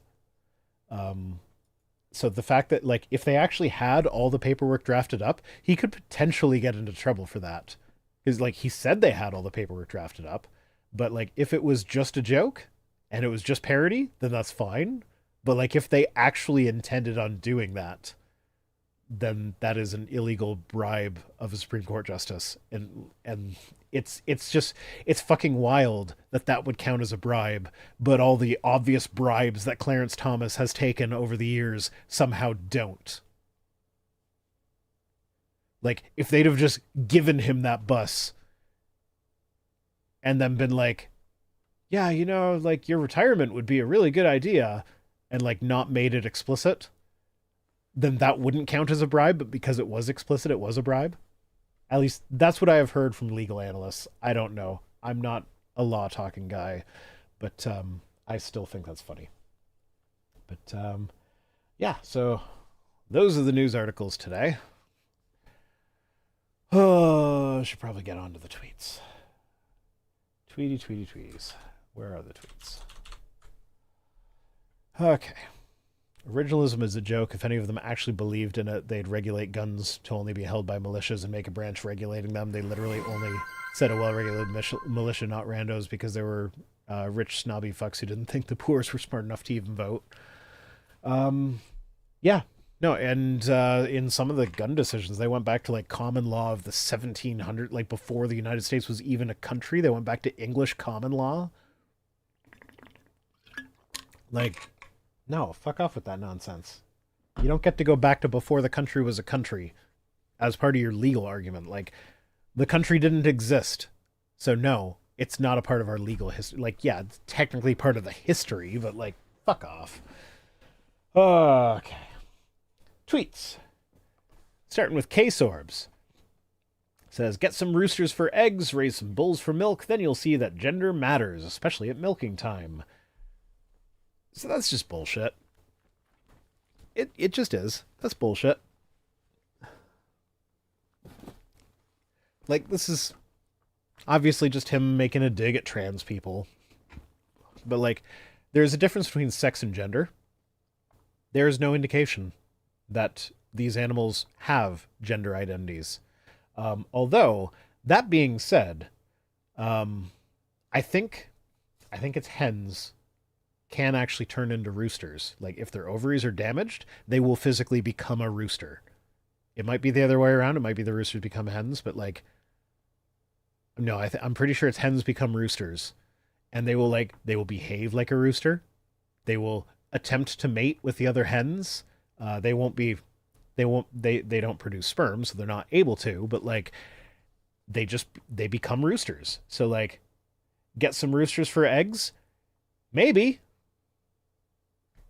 Like you got a hen for eggs, and then it got its reproductive shit was damaged, and it becomes a rooster. Like it grows the crest, it becomes a rooster. So like, yeah, you can get a rooster. You can get a hen for eggs that turns into a rooster. So like, yep, that it's a thing that happens. Raise some bulls for milk. Yeah, no, I don't think cows have gender identities. Maybe they do. I don't think they have the brain capacity for that sort of thing. But like, gender and sex are different things. That's not controversial in scientific circles. Rosina Keller says chickens can go through parthenogenesis. Yeah, so they can self-fertilize their eggs. PJ Blaze says, I've heard of ducks changing their sex too. Seahorse, hyenas, and frogs are all far from the binary as well. Yeah, so seahorses, the males give birth, so the females deposit their eggs in the male's birthing pouch in which he fertilizes them, and then he gives birth. Hyenas are... So they do fit a sex binary, mostly. I mean, as soon as you say mostly, it's not strict one or the other, then it ceases to be a binary. But like, it is bimodal in hyenas, like where there's a pretty clear divide between males and females. But they have a matriarchal society where the dominant female is determined by whichever one has the biggest clit, and they like stand up and they like stand on their hind legs and have clit measuring contests. Frogs, yeah, frogs can change their sex when needed. As we all learned from Jurassic Park, the science documentary Jurassic Park. So yeah, Sorbo's just an idiot. And what I really got out of this was that he enjoys picturing the jerking off of bulls. Oh, PJ Blazer, you didn't know that about hyenas? Yeah, hyenas are wild. Jassa says hyenas have sword fights. Yep, basically. Never forget that Life Finds a Way is about trans dinosaurs. Yeah, absolutely. Oh, yeah. Hitchmeister59 says, my favorite are the parthenogenetic lesbian lizards. Yeah, there's species of lizard that are entirely female, entirely reproduced through parthenogenesis, which, if you don't know, they produce a self-fertilized egg without sperm being involved. And this particular species of lizard actually still go, like, before they will undergo the process of parthenogenesis, they go through the mating rituals with other female lizards, and they have lesbian sex with the female lizards, and then they will produce the eggs. So yeah, they just evolved out of the need for men. Oh, hey, Restream's telling me that between all 4 chats, we've got over 1,000 messages. So, yay. That's a good thing, I guess. Anyway, moving on. Natural Theist says, everyone, but especially atheists, if God appeared in a direct revelation to you and asked you to leave behind your worldview, your sexual ethics, way of life, friends and family, whom you want to keep, and family whom you want to keep all those... That's a weird sentence. Friends and family whom you want to keep all those, repent and accept the sacrifice of Jesus, would you do it? Remember, he tells you, too, that you are wrong in rejecting the historical event of the resurrection of Jesus. So this is a question that has a lot of nuance to it that the asker was not intending to be there. So, like, God is appearing in a direct revelation to me. how do I know that this is actually God doing the revelating? Am I hallucinating? Am I going insane? Am I did somebody slip something into my morning tea that is making me see things? Like what like are there other people that can confirm this revelation to me? Like there are a lot of unanswered questions here. Like I'm not saying that there's no evidence that could possibly convince me that God exists. What I am saying is that this scenario sounds like a hallucination. And like but also like would I want to worship a god who like tells me you like I need to abandon my partner, my children in order to worship this god? Like that does not sound like a good god. That does not sound like a god that I would want to worship. Like a loving god would want me to be there for my family, would want me to be there for my partner, who I'm actually going to. Okay, just a second. I have to yell a thing.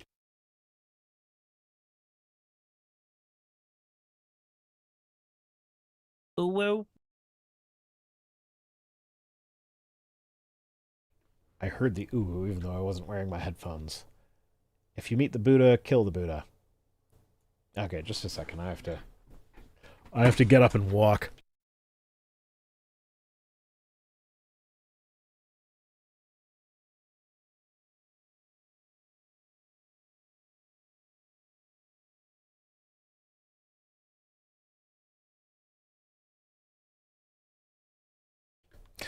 She went to bed.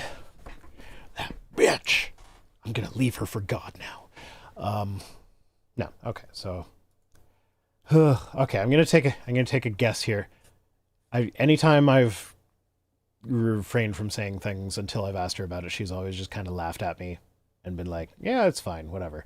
Um, so she recently got diagnosed with diabetes. And so like someone clipped that. What did I say? That was clip worthy. But sure, someone clip that. Um, yeah, so she recently got diagnosed with diabetes, um, which like it's not the end of the world. It's manageable, but she needs my support right now. She needs help. She needs the emotional support of like someone who can help her. Like so, for instance, she's going to cook her own meals for the next little while she gets used to like the dietary changes she has to make. And so rather than have to cook something for her and then something for everybody else, I'm going to take over cooking for the rest of the family for every meal for this foreseeable future, where normally we would tag team that sort of thing. So if God now comes down and says you need to abandon her and leave her alone with like not just her two kids but also your three kids because you're abandoning those guys as well because like it's friends and family that we have to leave behind. Um, that's not a loving God because she needs the help right now. Same thing, like, and again, so this is one I did explicitly ask permission to talk about this. My oldest child has been recently diagnosed with autism. So we now have a new autism diagnosis, which like the diagnosis is actually helpful because there are certain behaviors that like, okay, now we know these are the kinds of accommodations that are reasonable to make based on the diagnosis versus if you're neurotypical, that's not an acceptable behavior. So like it's definitely helpful to have the diagnosis, but it's still like like we've had a lot going on in our in our family recently where if God were to pop in and be like, "Hey, yeah, you need to just leave all them now." No. Fuck you. That's not the kind of thing a loving God would say right now. Welcome to the club for the eldest rhino child. I didn't know that they had a club. So yeah, no, but and that's also that's another check mark in the box of my partner is trying to diagnose me with autism, which unofficially, like if I get the official diagnosis right now, that's not going to make a difference. But she's trying to convince me that I have autism, and I've been kind of resistant to that. But like, the evidence has been piling up, and now it's like, okay, well, there is a genetic component to it, and one of my kids was just diagnosed with it. So yeah, I probably have autism. So yeah. But anyway, he also told me that I was wrong in rejecting the historical event of the resurrection of Jesus. Okay. I don't feel like that's relevant at that point. Like, if a god personally reveals himself to me in a way that I could actually be sure that they are a god, it doesn't matter whether they, like, whichever one it is, I'm just going to assume that that's the one that it is. But also, like, I don't know, people in the chat have been saying, like, how do you know it's not Satan pretending to be God? Well, You don't.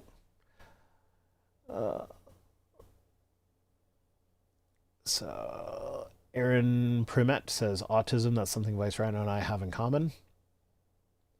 Yeah, that's one of the things that my partner has been saying points to me potentially having it, is that I tend to collect people around me that also have autism and other neurospiciness. Like, my closest friend groups are just full of people with ADHD and autism. And so she's like, yeah, the neurospicies tend to clump together. So yeah, there we go.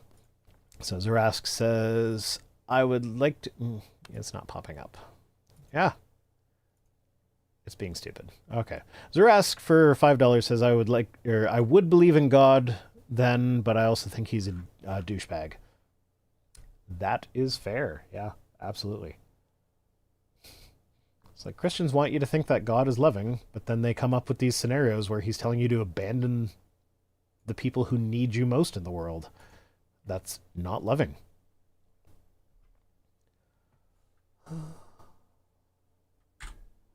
Okay. Omnia Munda Mundus says, that doesn't mean they are atheists. But so Hemant Meta said, for the first time, a majority of Scottish people say they have no religious affiliation, and it's probably an underestimate. Because, like, religious affiliation is a weird thing in Europe where, like, there are some... I don't know if Scotland is like this, but there are some countries where, like, you're just automatically registered as a member of a church when you're born, and then you have to actively go through the process of deregistering yourself. So a lot of people, when they come out with the numbers of what percentage of people are Christian, they'll use the church registration numbers, where there's a lot of people that don't go to church that just haven't bothered to remove themselves from the registration. But anyway, so this person says, that doesn't mean they're atheists, bud. Like, okay, well, he didn't say they were atheists. He said they had no religious affiliation. But then on top of that, he posted these two articles, which these are the two pictures he posted, which one of them are about millennials, which it doesn't say in the thing exactly what region they're talking about, and the other one is specifically about Americans. So, like, in response to a post about Scottish people not having religious affiliation, he posts a thing about Americans being spiritual but not religious. I don't know. That's still no religious affiliation. So, like, I don't know why, like, what is even the point in saying that? Like, he didn't say they were atheists. He just said they weren't affiliated. And if you believe in spiritualism, but you're not a Christian, and you don't affiliate with any religion, you're still not affiliated.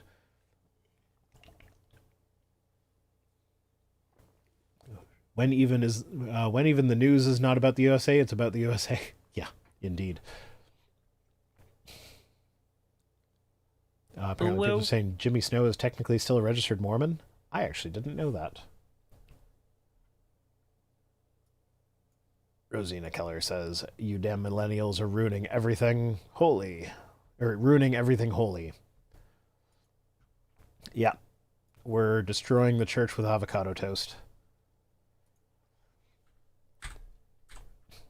The transformed wife. This one's always... Avalon of Babylon says, Scots believe in profanity and deunification. Anything else is subjective. Yeah, indeed. My mom says I'm still a confirmed Catholic, even though I've been an atheist for over 20 years. She says I'm going to spend a lot of time in purgatory for that. I thought the Catholics didn't believe in purgatory anymore. But yeah, no, I actually. So I'm probably still technically a member of the United Church of Canada now that I think about it, because I did go through the confirmation thing, and I never did anything to deregister. I just never thought about it.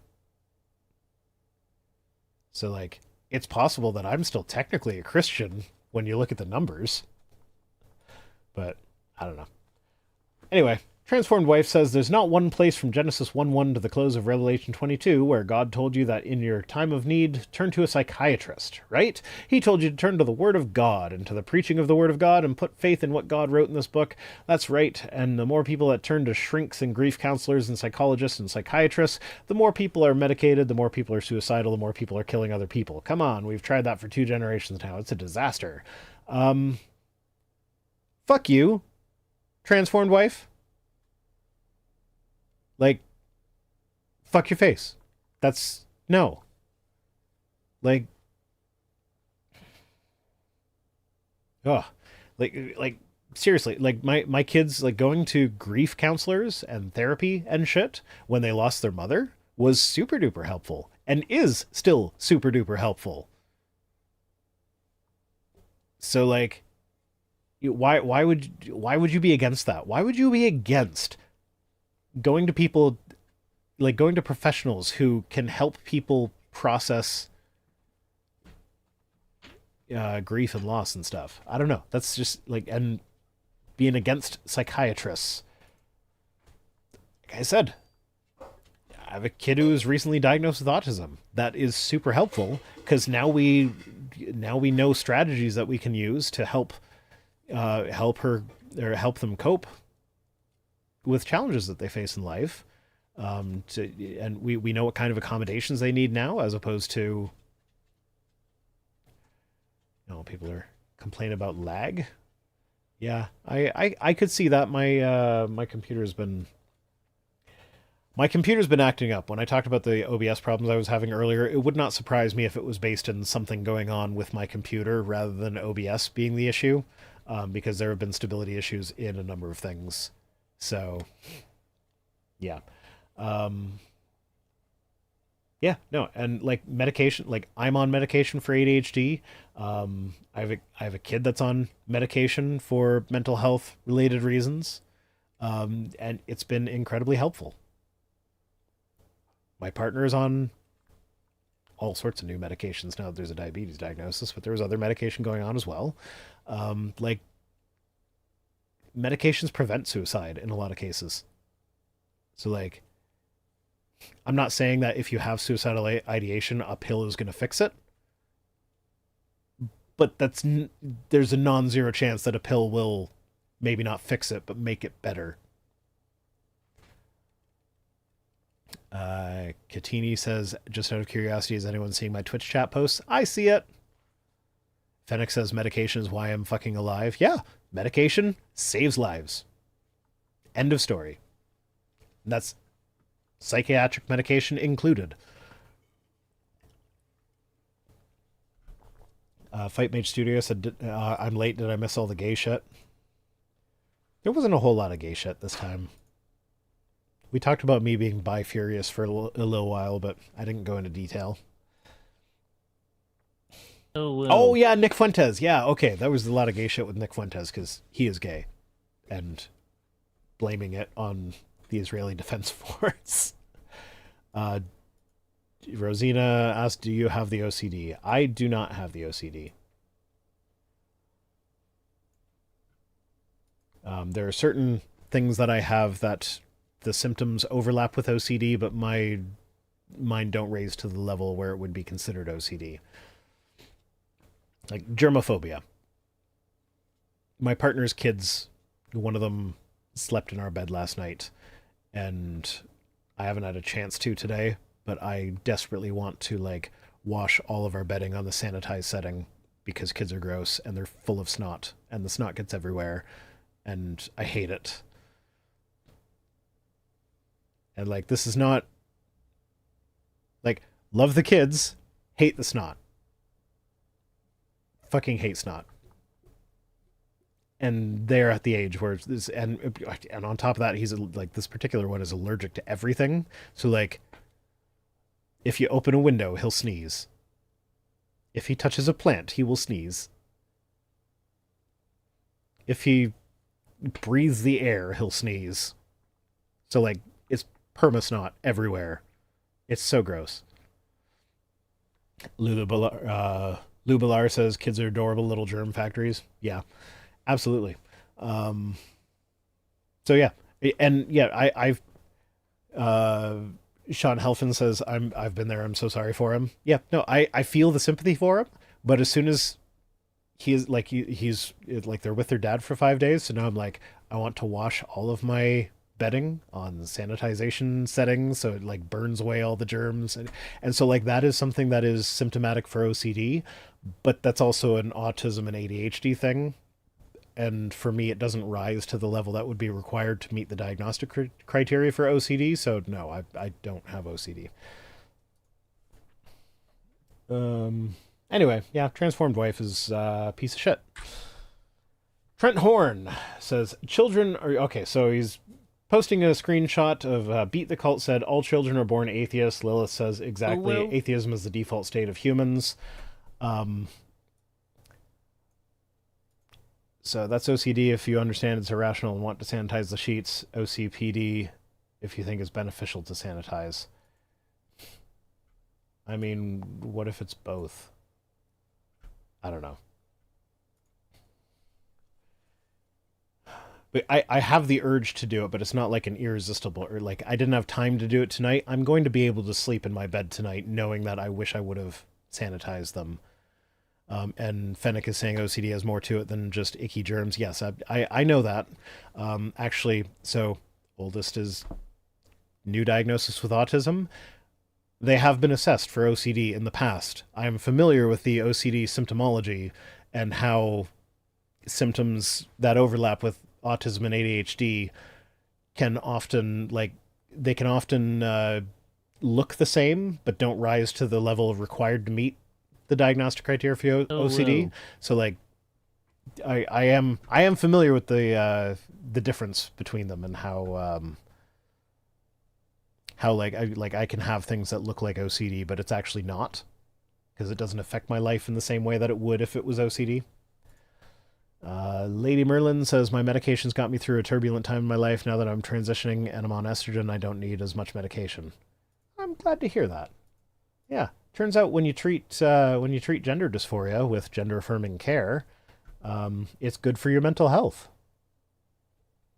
It's just a bazillion studies that come to that conclusion. So I'm glad that it's helping you. Dark Excalibur says I'm not a fan of applying heat to rubbing alcohol. I'm a fan of that. Fire's fun. Okay. Anyway.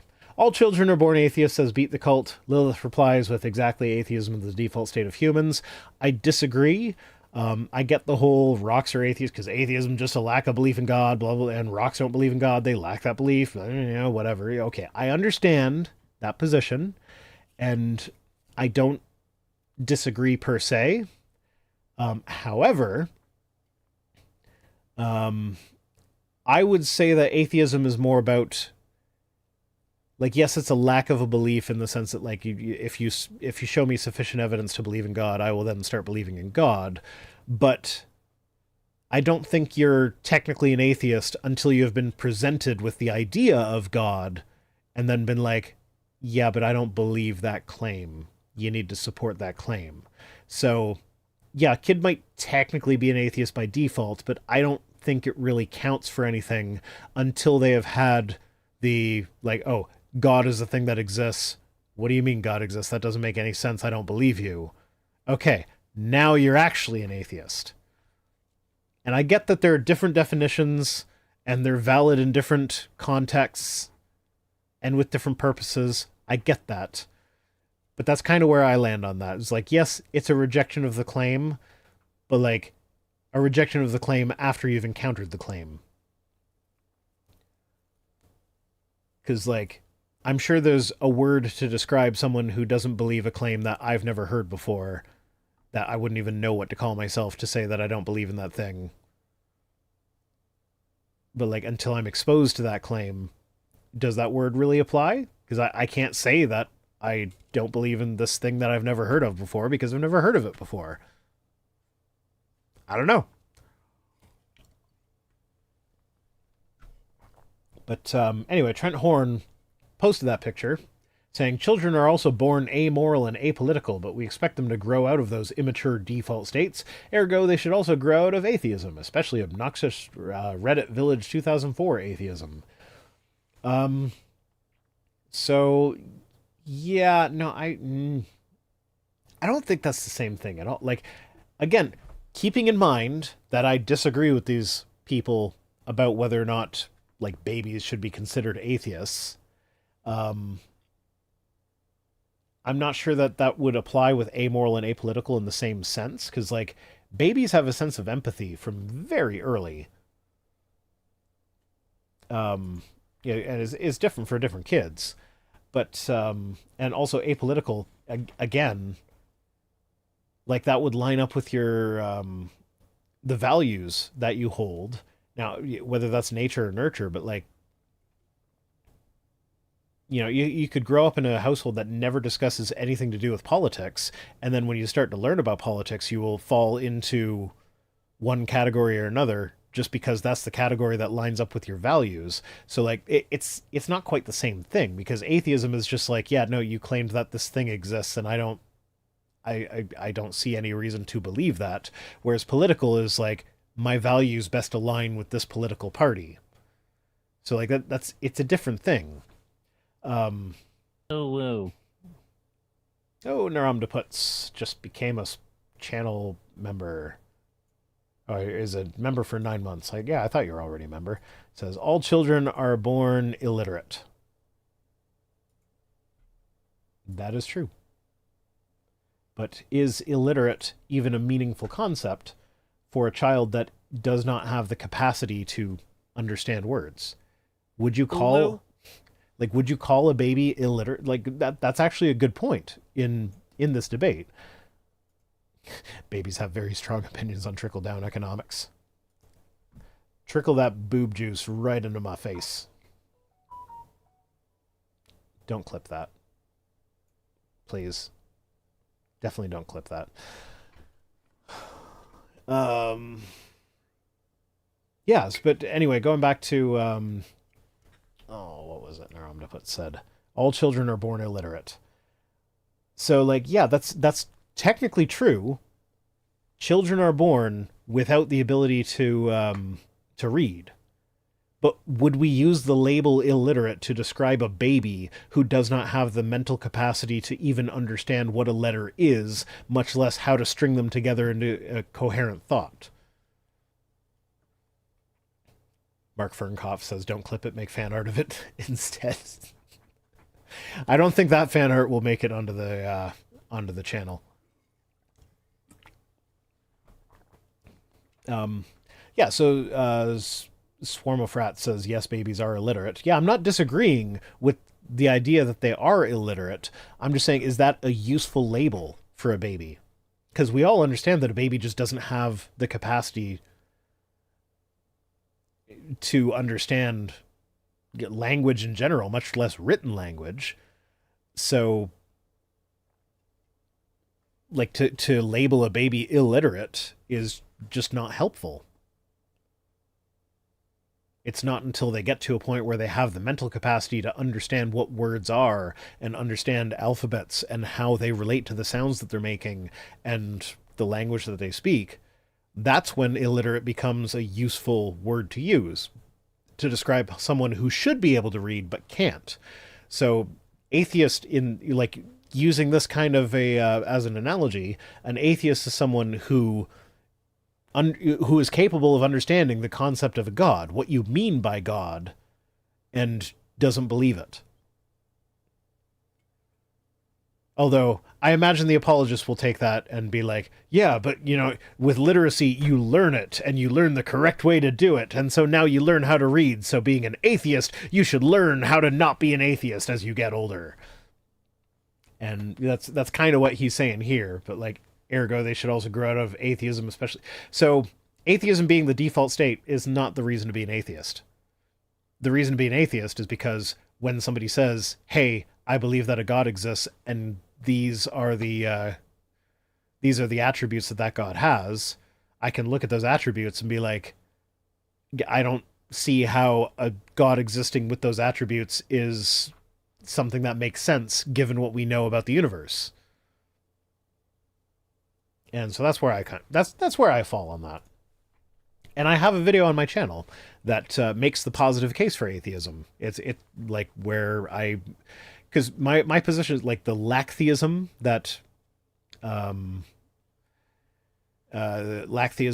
apologists like to make fun of. We're like, oh yeah, you lack a belief in God. Yeah, sure, whatever. I feel like that is the case.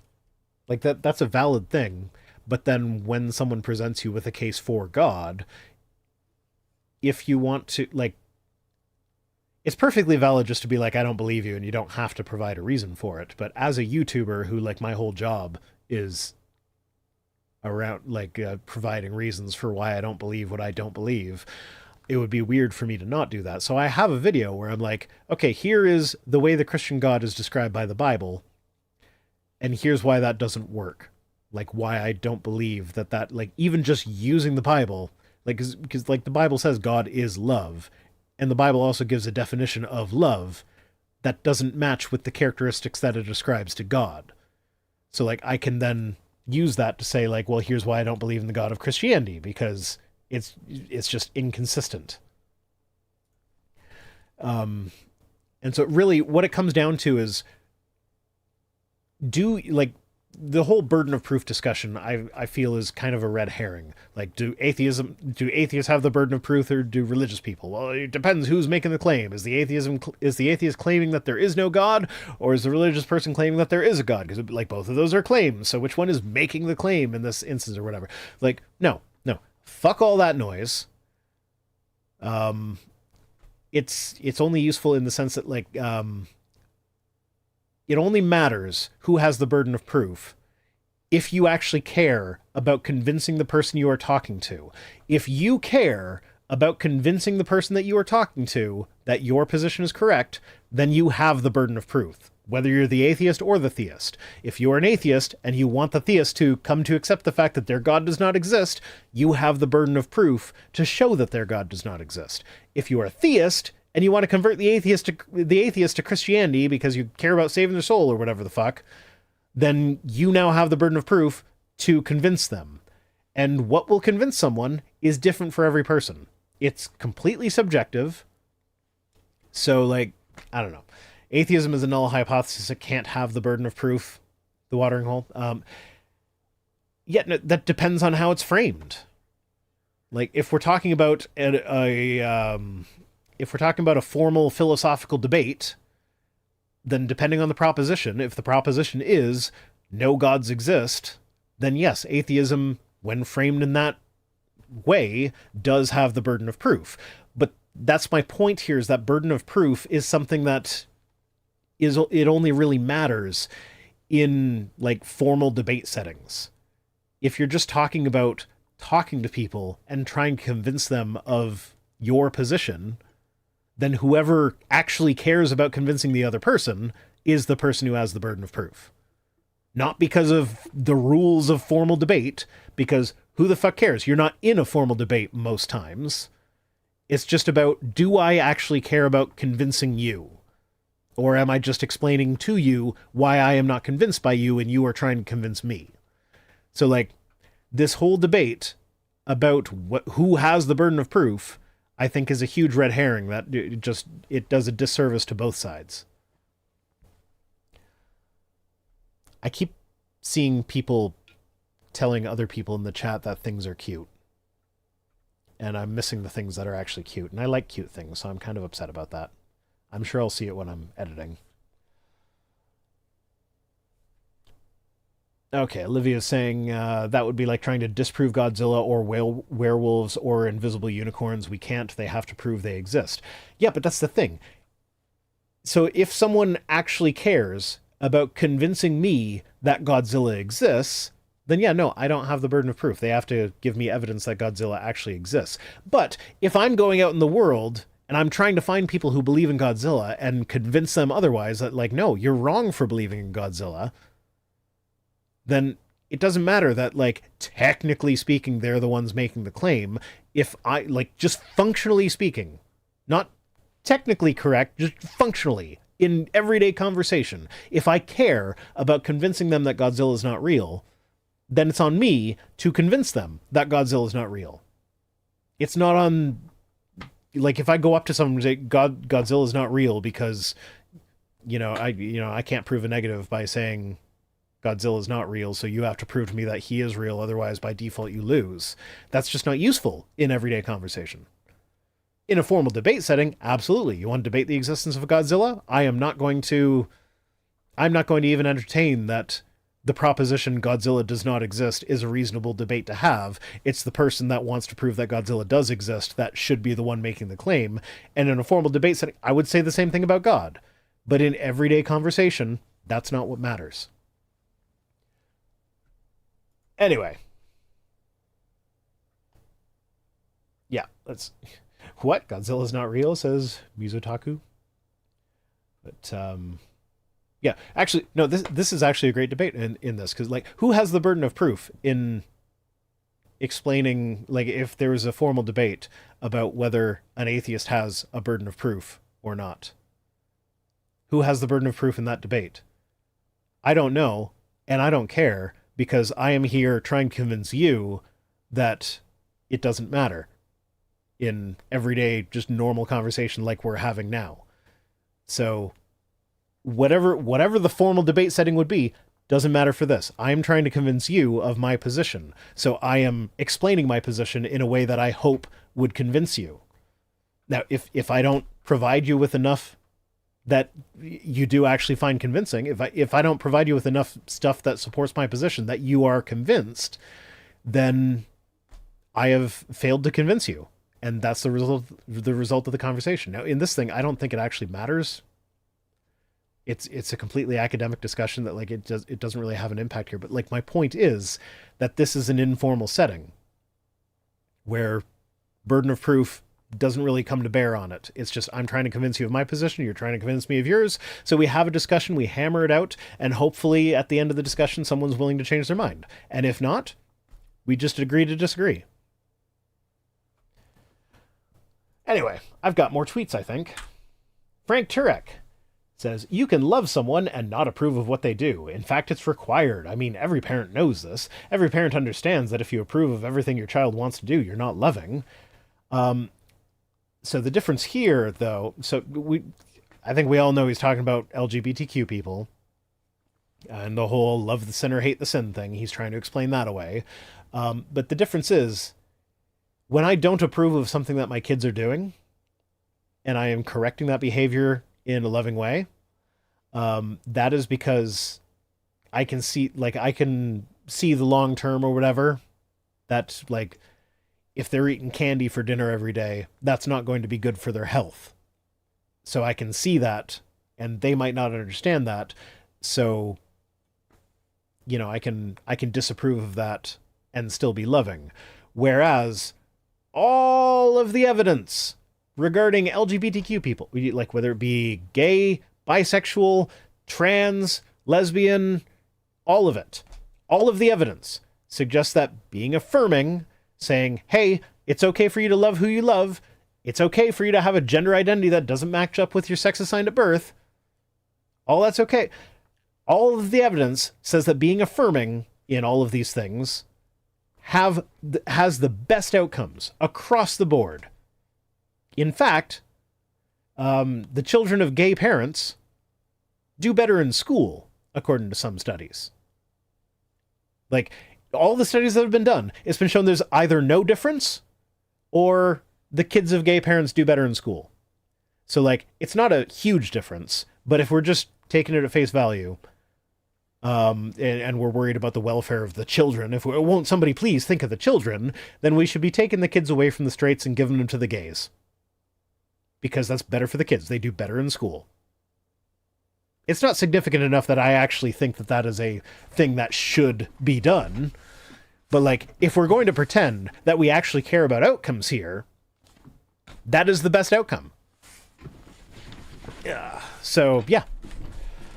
And I'm not just saying that because I have 5 kids and that's too many and I'm a straight, so that would mean taking them away from me. Which would make my life easy. I love my children.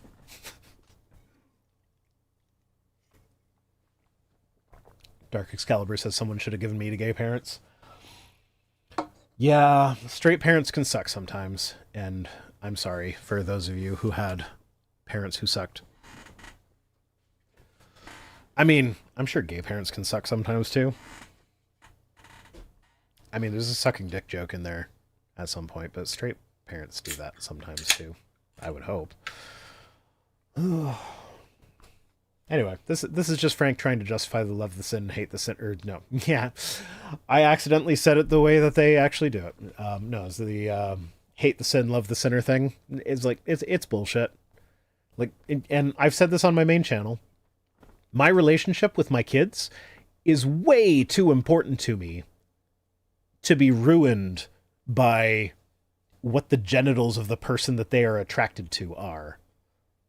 Or that they don't think that their sex assigned it. Because, like, my oldest, I'm sure you might have noticed on the stream, some of you might know, I had a podcast with them where it was myself and Lily. Lily is now Rory. And Rory identifies as non-binary. And I love Rory. And I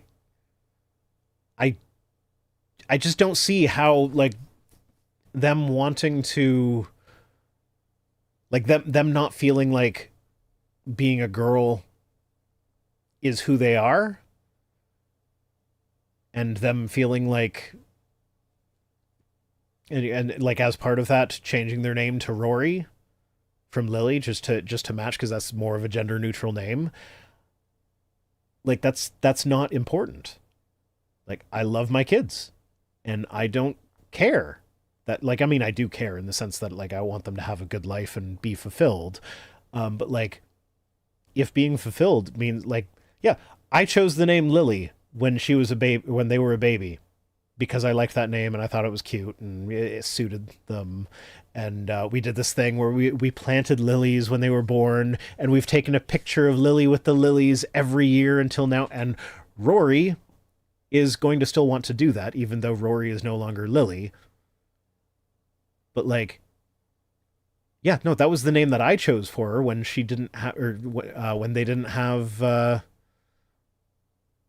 when they didn't have the brain matter to make a decision like that for themselves. But now that they've grown older, they're like, yeah, no, I actually don't identify as a girl, and the name is like, changing the name helps with the dysphoria there. I'm like, okay.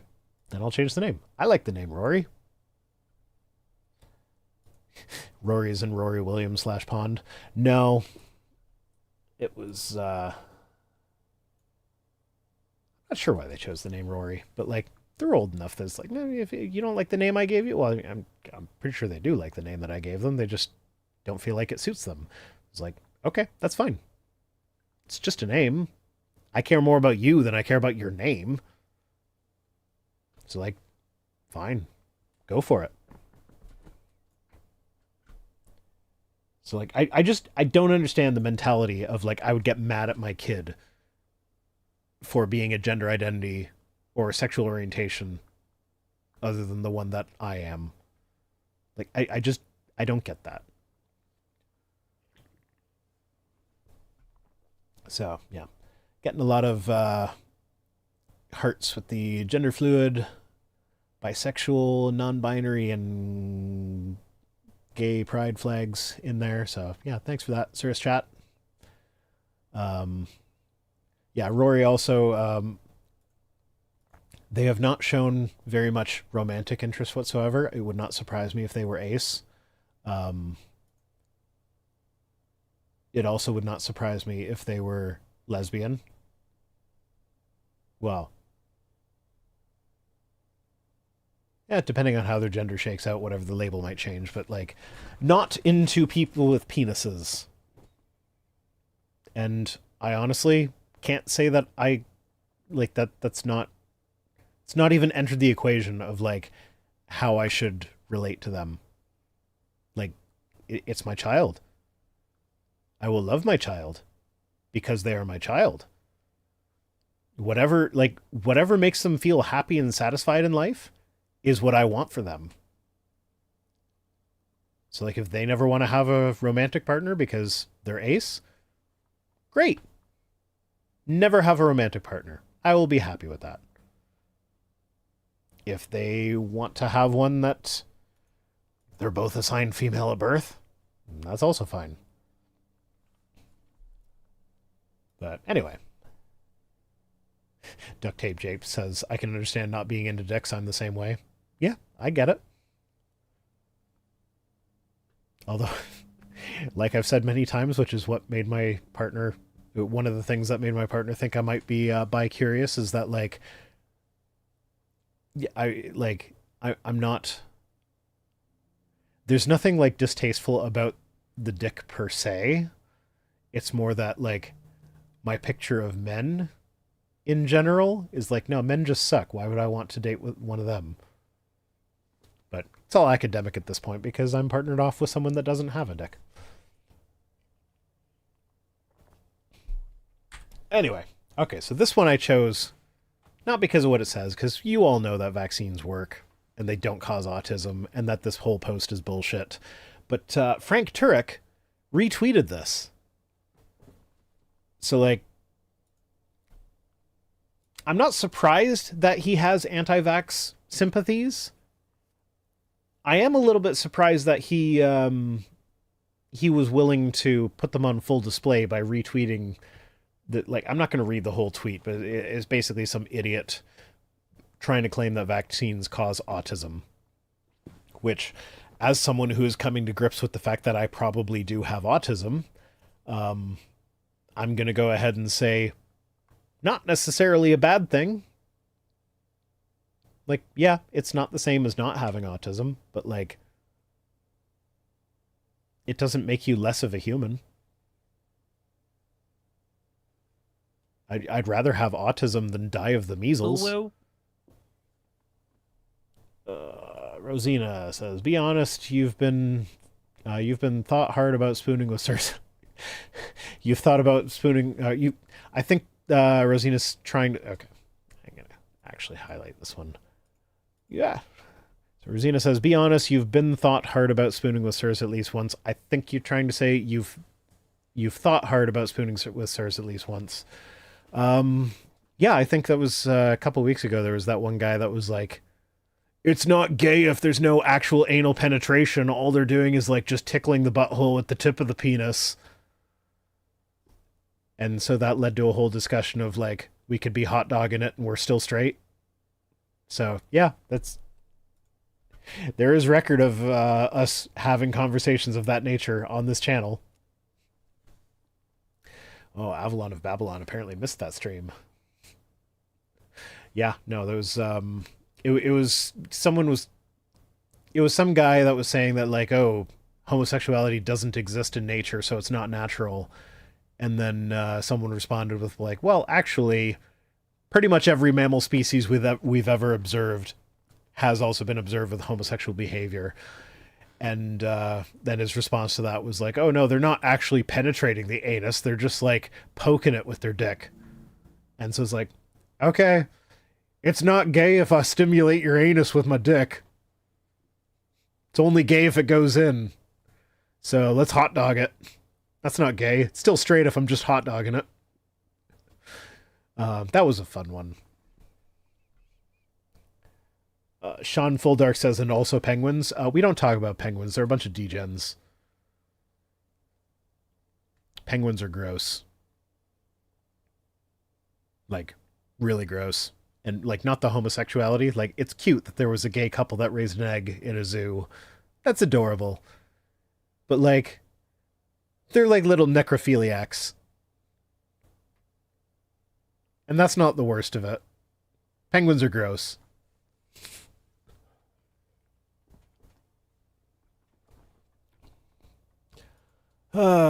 So two guys making out is not gay. As long as a dick does not go inside a butthole, it's not gay, according to that guy. So yeah, two guys can make out. Sure, go for it. Jassa says, why would you ruin penguins for me? Well, you can always have that documentary where Benedict Cumberbatch says penguins. So, yeah. At least penguins aren't ducks. Yep, there we go. Hitchmeister says they mate for life and sometimes beyond that. Indeed. Indeed. Wendell says, if a biological system exhibits irreducible complexity that it cannot have arisen through gradual evolutionary processes but requires an intelligent designer, biological systems exhibit irreducible complexity, therefore biological systems require an intelligent designer. And then he goes on to define irreducible complexity, which is just a bunch of bullshit. They actually... So irreducible complexity is a bit of a misnomer, because a complex system is way more likely to be able to still work if you take a piece out of that system than a simple system. So like they use the mousetrap as an example, where like, oh, it's got 5 things: the base plate, the catch, the bar, the little bait holder thingy, whatever it is. I don't know. They have just a few parts. And if you take one away, it doesn't work anymore. Now, ignoring the fact that a bunch of people have found ways to make mousetraps work without the part all the way down to just like a single part mousetrap in response to that argument, and the fact that, what's his face? The guy that was in the Kitzmiller versus Dover trial where irreducible complexity came up, he actually like testified while using a mousetrap as a tie clip because it still works as a tie clip if you move a couple of the parts. Ignoring that, the mousetrap is a very simple... Robert Adset saying Behe. No, Behe is the guy that used the mousetrap as the example of irreducible complexity. I want to say it was Ken Miller who was responding to it, saying that no, actually irreducible complexity doesn't work because it's all about like if you take things away, it might not work as a mousetrap, but it works for other things. And evolution repurposes things that already exist for new functions. And that's how evolution works. So yeah, I think it was Ken Miller. Rosina says Wendell fails at syllogism. Yep, absolutely. So yeah. But like a mousetrap is a very, very simple machine. So assuming that it actually was irreducibly complex and could not be used either as a mousetrap or for any other function, if you took one piece away from it, it's because it's so simple. There are plenty of things, like you think of a car engine. Like there are so many things that could go wrong with a car engine where a part of the engine has failed and is no longer working. So you have essentially taken that part away, but the car still works. Yeah, you might need to get to a mechanic as soon as possible because it won't work for long, and like that thing being not working will cause more damage.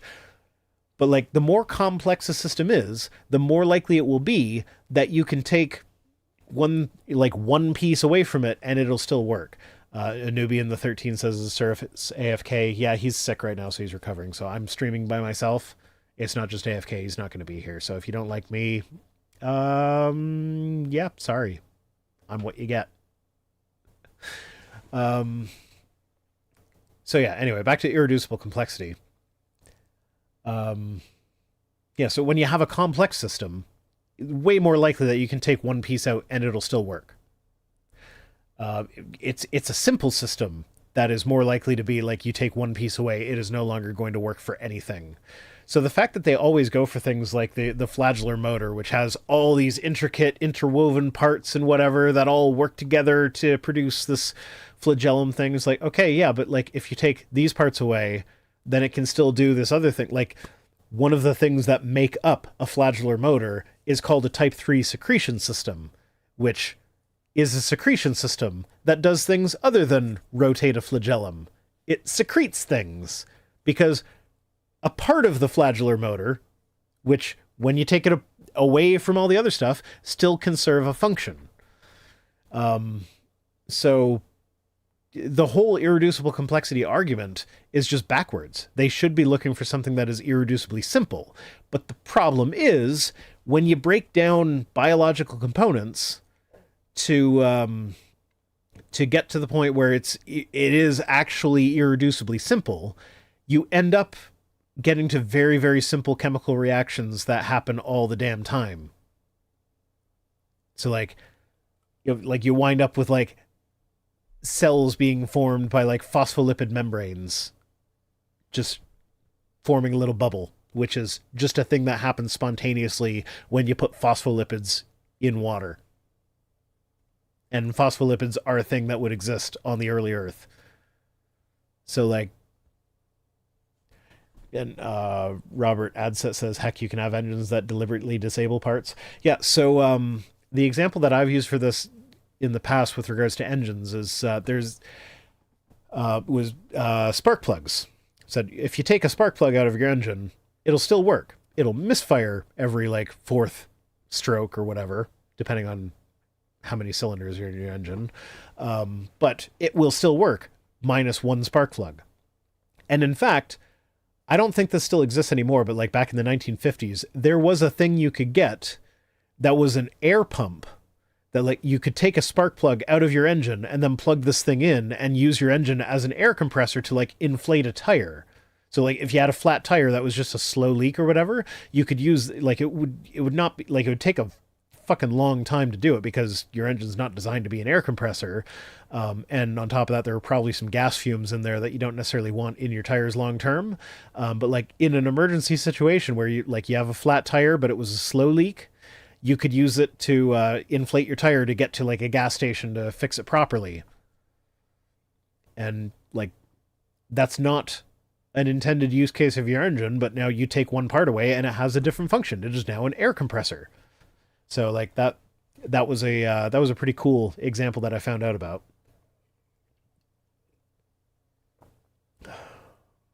But yeah, no, anyone that has had a car that has had car problems can know that like your car will still technically work even while certain things are missing from it because it's complex.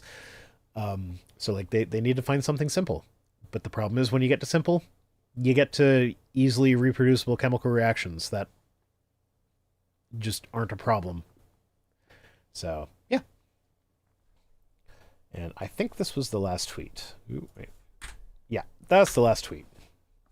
So, yeah, I somehow managed to go an hour overtime even without Cirrus here to distract me. Yay. I'm good at my job. But, yeah, well, I mean, I guess that means I didn't shortchange any of you. I mean, Cirrus's audience is disappointed that it's me. I'm sorry. Sylvie Snow says proof Rhino is ADHD. Yeah. Yeah. You want further proof that I'm ADHD? My medication for ADHD is it's a controlled substance because of how addictive it is.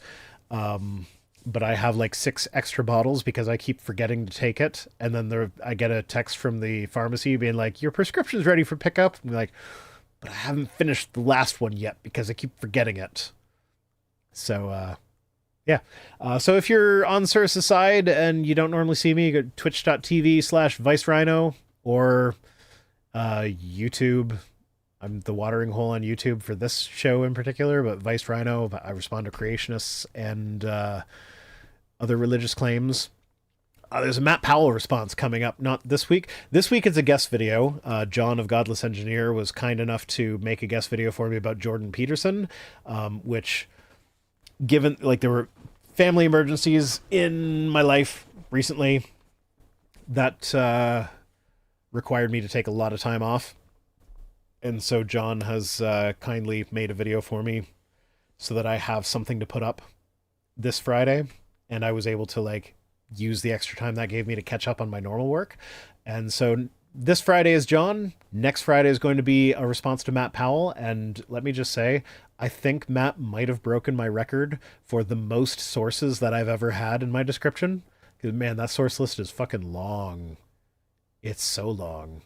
And, like, fucking Matt, he's such a fucking idiot. He uses Talk Origins as one of his sources. He just, like, took a screenshot of the claim that they are refuting on that page, and then he just presented it as though it was fine. And then I'm like, oh yeah, but if you read the next sentence on that fucking website that you screenshotted, it explains why you're wrong. Rosina says, good night, handsome. Thank you, Rosina. Jassa says, when Zod team up? I like Zod. I would love to have a Zod team up thing. I know I have done some voice acting for him in the past. What video was it? It was the one... it was one of the animated ones. I forget what it was called, but like I was like the Scrooge character. Nope, go away. I was like the Scrooge character who had his mind changed. If I sort by popularity, will that bring it up? Was I a popular person on his channel? No, apparently not. The Man Who Went to Heaven? No, that wasn't it. I'm looking for it. The Fox News skit, the faux news skit. If I search for...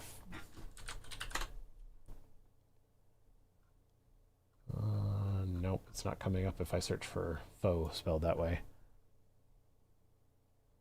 Anyway, I don't remember which one it was, but I starred in a Zod animation at some point. I was looking for it so I could maybe potentially give a link to it, because it was a lot of fun. But yeah, Zod, I consider Zod a fairly close friend. And so a future collaboration is definitely not outside the realms of possibility. Sounds like you need Windows Recall. Oh, that was another news thing that I was going to talk about that I'm not actually covering. So Windows Recall is this thing. They advertised it with like the most tone-deaf possible headline. It was like, Windows Recall will watch everything you do on your PC in order to like train an AI to help you or whatever. I'm just like, I don't want Microsoft watching everything I do on my PC. Thank you very much. Now, when you look into the article, it's actually like you need a very, very high-end PC, which is like more than what I got here. Like significantly more, not just a little bit. And it's a program that you'd have to install. Like it made it sound like it's just... Oh yeah, a cancel culture Carol. It might have been, if that's the name of it.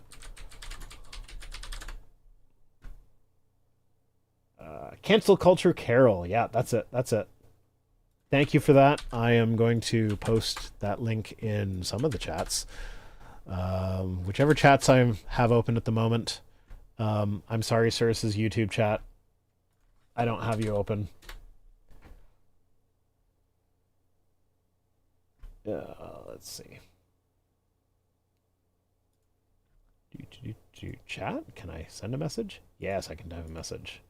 So, Cirrus's YouTube. There we go. Cirrus's YouTube gets it. I'm sorry, Cirrus's YouTube. I've been ignoring your chat because I just don't have your window open. So you guys have probably been saying things that I've been ignoring. My apologies. But yeah, that was a lot of fun doing that. Oh yeah, Windows Recall. So yeah, when looking into it, it's more like it's a thing that you have to like actually opt into. You have to install the thing, and you need a processor that is significantly better than the ones like if it's made by Intel or AMD, it's not good enough. And the AI runs locally, and it's a thing that like I could actually see myself needing use for it. There's a lot of repetitive tasks that I do that just don't lend themselves to being programmed into Auto Hotkey, which is a program that I use for efficiency. Just because like the things that I click on are often in different spots on whatever app that I'm using. But if I had Windows Recall, it would watch me do that thing, and then it would be able to figure out from context that that's the thing that I need to do. So it would be able to do it for me. And like, I could definitely see that being handy to have. But the problem is that I don't trust that it says that it would store it all locally on your own computer and you can choose when to delete shit.